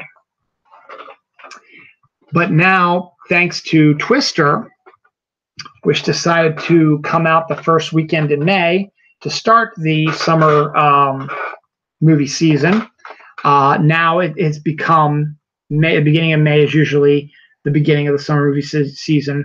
And nowadays, particularly Marvel Cinematic Universe movies, or even some DC ones have popped up in that time slot, in that May, that Friday before the first Saturday in May tends to be a superhero movie. Now, Avengers Infinity War was originally not supposed to come out until next Friday, which would be the 4th, I guess, of May. But instead, they decided to shift it to April 27th because Deadpool's coming up in 3 weeks. So that gives them 3 weeks of dominance at the movie theaters until Deadpool comes in and knocks them out of the top spot, which is coincidentally enough, another comic book movie. So that is, in and of itself, a way to get people into the comic book stores. Now, Free Comic Book Day is literally what it says it is. You go to your local comic book store, you get free comics, you walk out. That's fine. You don't need to do anything else. They usually will have events. They might have local radio stations broadcasting live from there. They might have cosplayers. They might have creators, writers, artists signing books, doing pictures, whatever. They might have special sales going on. And, of course, they'll have the free comics. The one rule that Free Comic Book Day says is you do not have to buy anything to get the free comics. No purchase is necessary to get the free comics. If you go into a comic book store and they say, in order to get a free comic book, you have to buy $5 worth of comics, turn around and leave, they're not doing it right. They're just trying to gauge you out of money. Comic book stores want to give away the books for free because they want to get you into the store so you can look around a little bit and see what's going to happen. In particular, my store just moved into their new location back in November. It's gorgeous. It's phenomenal. But a lot of people might not know what it looks like, or they've seen it and they're like, that might be interesting to look into sometime, but they never get into it. Well, now's your time to go in to check it out. Or this weekend also. It's not Free Comic Book Day. Avengers Infinity War is out. Go in there, check it out. Now, I'm not saying you need to buy anything because I just said you don't need to purchase anything to get your free comic. But the comic shops have to pay for these free comics. It's only like 25 cents, but when you order thousands of them for 25 cents, it adds up. You don't have to buy anything. The whole point of it is to get you into the store to take a look around. But why not buy something? As I said, most places will have good deals going on. My store's got a 50% off of trades and statues and some other stuff as well. And that's a good deal. Get people in there as well. Maybe get people who haven't been reading comics for a while, a way to get caught up because you can buy one, get one free basically when it comes to books. So if you want to get caught up in the Avengers and there's like 10 Avengers trades, you're only technically buying 5 of them and you're getting 10 of them because 50% off. So that's pretty cool in that aspect. Now, I don't buy anything because I spend a ton of money a few days before Free Comic Book Day, so they get my money either way as it is. They get a lot of my money anyway, so they make money off of me. So I don't need to buy anything like that. Now, if they do have a creator there that I might be interested in having sign a book for me, I might buy one of their books and have them sign it because they do that as well. One guy once drew a picture for my son when he was much younger. That was Iron Man also, which was kind of cool. So my store is going to have a ton of people, creators there. They're going to have food and drink. And they're going to have this 50% off sale going on. So Free Comic Book Day is next Saturday, May 5th. Go to your local comic book store and go get your free comics. If you don't know where your local comic book store is, go to your search engine and type in Comic Shop Locator Service. Once the stuff comes up, it's probably going to be the first or second one up there on the list. You click on that, it'll take you to the website. When you get the website, put your zip code in, and it'll list all the comic book stores within a 20-mile radius of your zip code, and they'll also have them listed. You can go to their websites from there as well to see what's going on with them, get directions, find out what's going on with that. So Free Comic Day is well worth it. All right, let's do Check Eye Day, and let's do a real quick MCU, and I am going to go to bed because I'm getting tired. So I'm just going to use this. As always on these shows, I do something called Check Eye Day, which is a website and a Twitter account that details all the holidays, because every day is literally a holiday, all the crazy holidays that happen during this time. So today is April 28th. When I'm doing it live, it's April 28th. It's Biological Clock Day. It's Bob Willis Day. Eeyore's birthday is today. Great Poetry Reading Day is today. Independent Bookstore Day was today. International Marconi Day was today. International Tabletop Day was today. National Blueberry Pie Day was today. National Cubicle Day is today. National Day of Puppetry was today. National Go Birding Day. National Kiss Your Mate Day. National Rebuilding Day, National Sense of Smell Day. It was National Superhero Day today. It's Save the Frogs Day. It's Pay It Forward Day. It's Workers' Memorial Day. It's World Day for Safety and Health at Work. It's World Healing Day. It's World Tai Chi and Qui-Gon Day. It's World Veterinary Day was today also.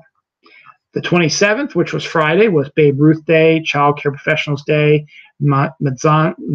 Matanzas Mule Day, Morse Code Day, National Arbor Day, National Hairball Awareness Day, National Prime Rib Day, National Telestory Day, World Design Day, and let's see, anything interesting. April 26th was Hug an Australian Day.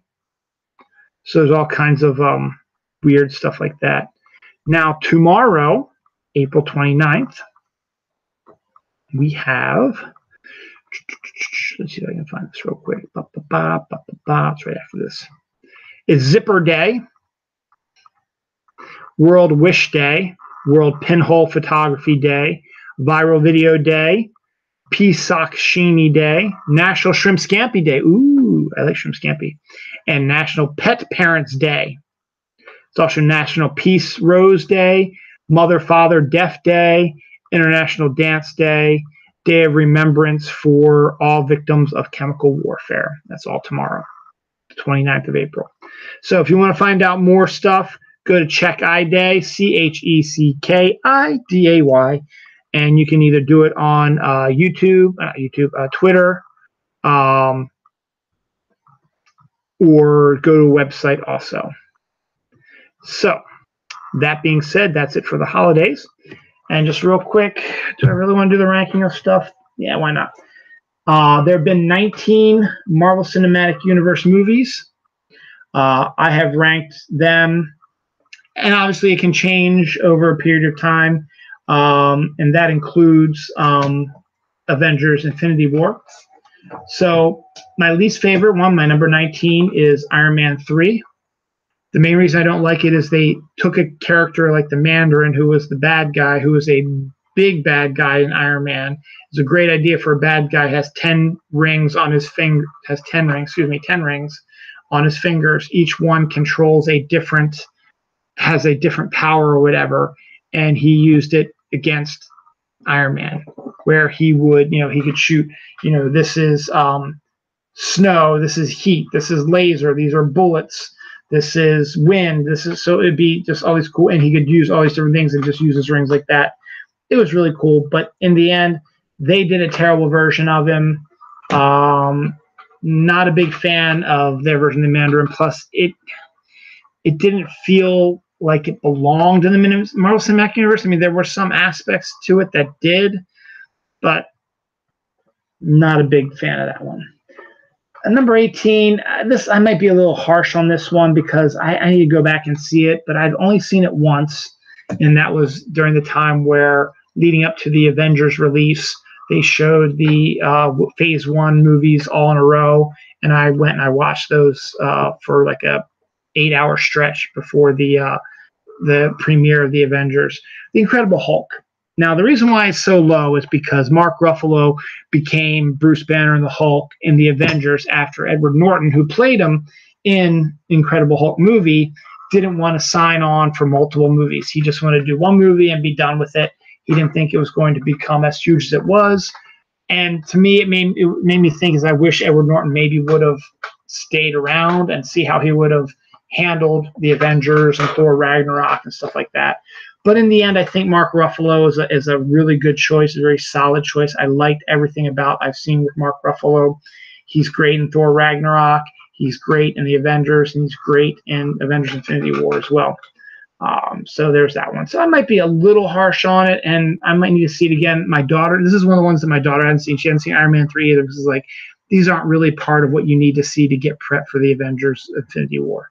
So we'll see them eventually down the line. So maybe I'll change my mind on that. Number 17 is Thor: The Dark World, which is a shame because Thor, the original movie, is really good. Thor Ragnarok is excellent, and Thor becomes your new favorite Avenger if you go see Infinity War. Trust me on this. And I've always liked him anyway. I think Chris Hemsworth does a good job with him. It's just something about the Dark World just didn't work for me. And it's an important movie because it introduces another one of the Infinity Stones, which you need for Infinity War. And it introduced the Collectors, his first appearance in there as well. But there's just something about the movie. I really can't put my finger on it.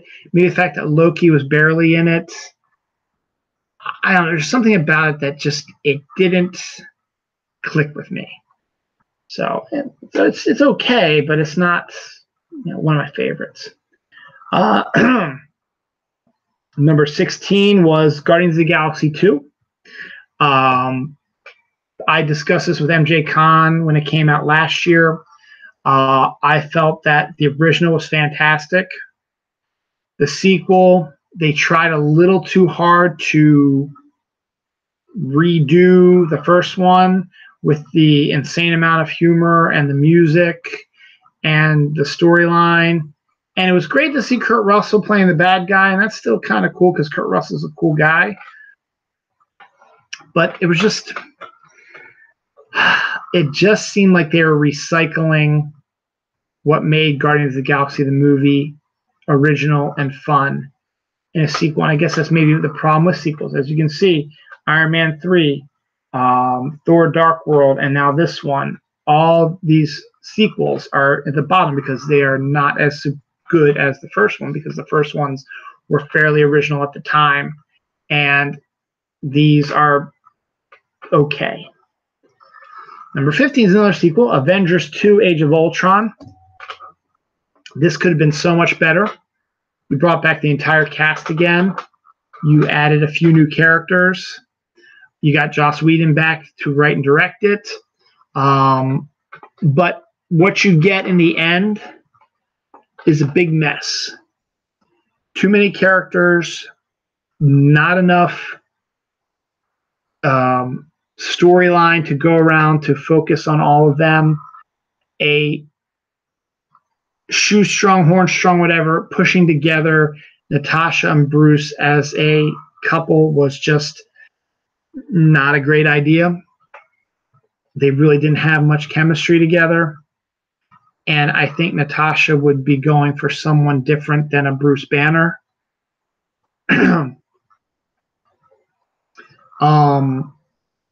And just so much going on and just not enough focus on the story itself. And it could have been so much better. Ultron was really good with James Spader's voice in it. You introduced the Vision, which was great. You got Quicksilver and Scarlet Witch introduced fully in this one as well. You give Hawkeye a little bit more to do than he did in the first one. And it just, I think what really killed it for me was that hamstrung trying to push the relationship between Bruce and Natasha. I thought that was not really necessary. You probably could have deleted that whole aspect and done a different story in that case. That's just me. Number 14 is Iron Man 2. So again, as I'm saying, all these sequels are all within, the bottom half of the thing. I rewatched Iron Man 2 with my daughter, and I saw there was some good stuff that I liked about it. I liked the introduction of Scarlett Johansson as Black Widow. I like the idea of Tony discovering the new metal element, whatever. But again, and I like seeing Don Cheadle as Rhodes and got him in the War Machine thing, and the final battle was pretty good. But again, you have an okay bad guy in Whiplash, played by Mickey Rourke. You've got a really good sleazy bad guy, Justin Hammer, played by Sam Rockwell, which made me cringe every time I saw him on screen, but that was supposed to be the case because he's a sleazy type of guy, and Rockwell did a really good job with him. So, it still was okay, but just something about it.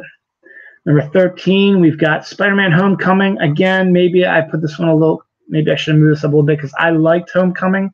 I love seeing Michael Keaton playing the bad guy. I liked seeing the hot Marissa Tomei playing hot Aunt May. I like to see more of her.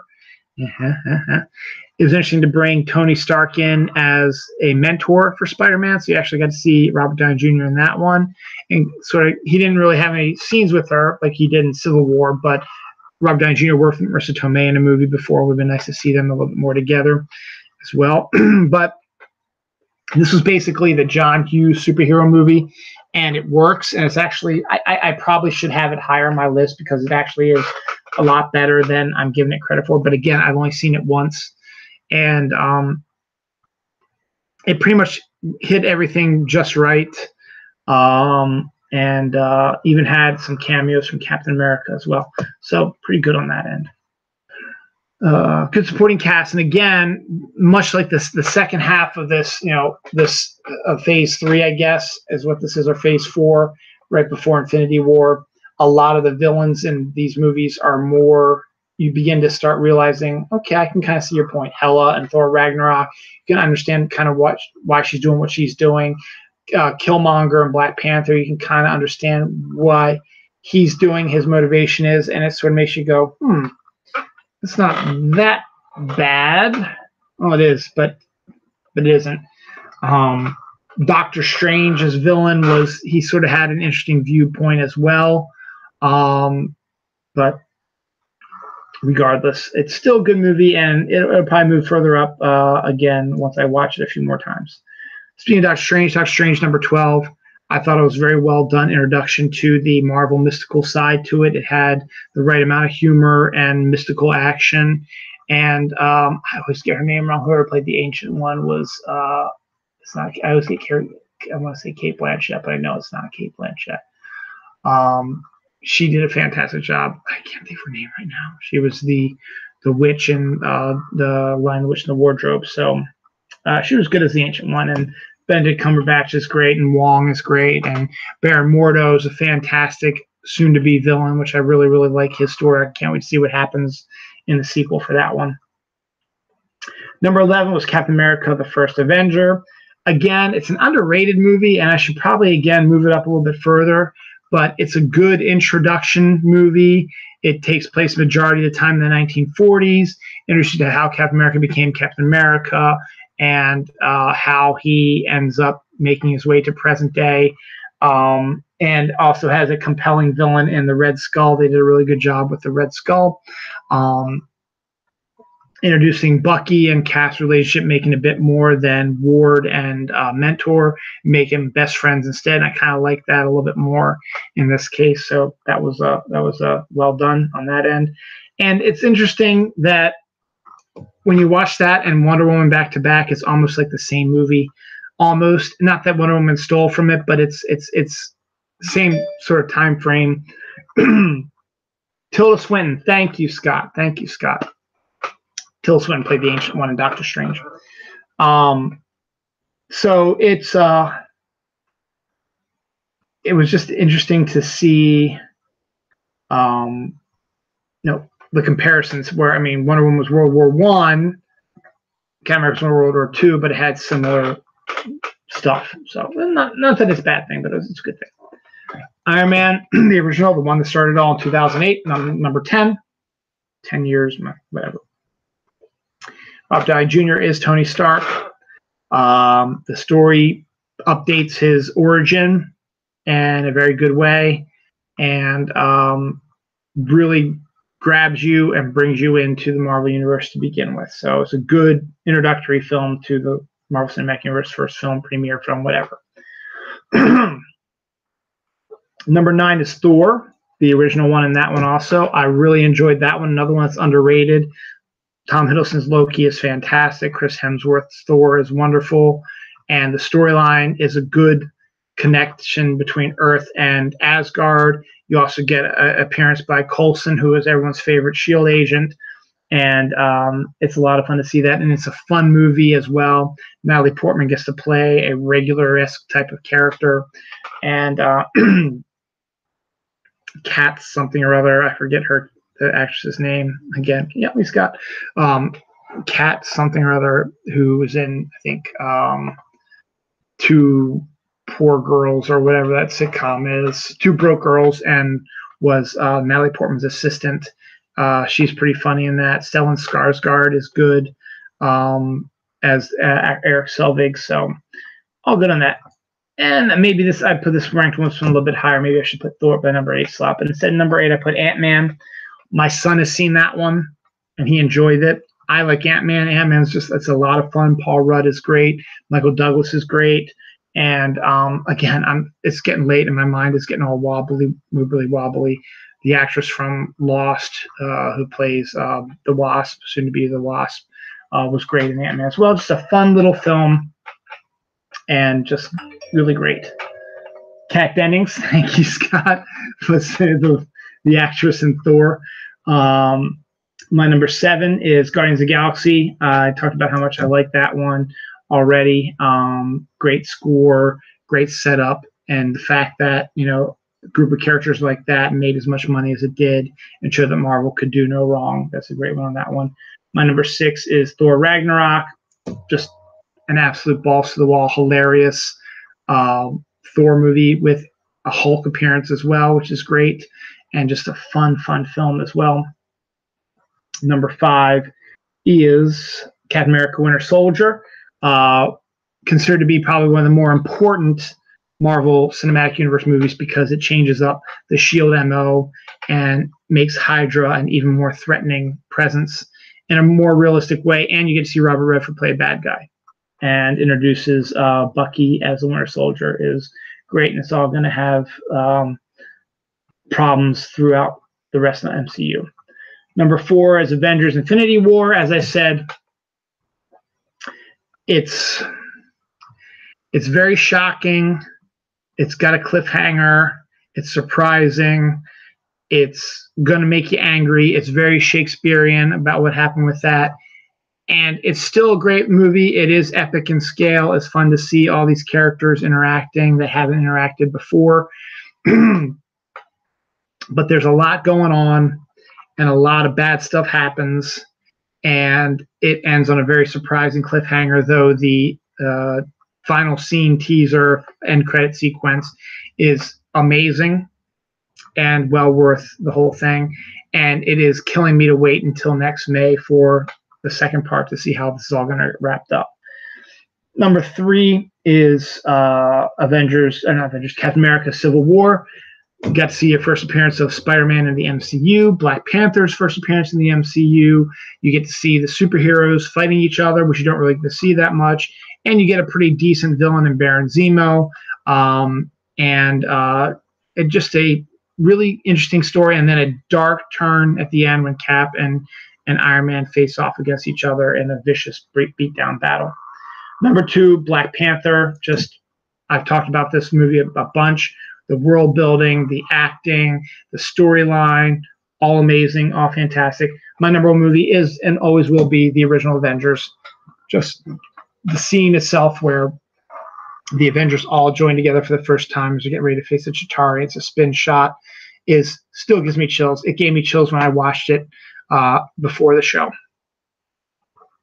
All right, I think I've talked enough. My throat's already getting a little scratchy. It's getting tired. It's almost midnight. So Scott, thank you for watching and helping me out when I needed you. Everyone else who watches it on replay, thank you for watching as well.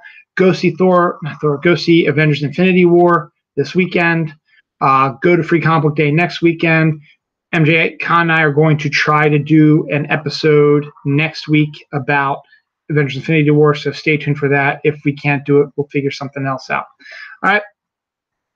Take care. I'm out of here. My throat is like the Sahara Desert.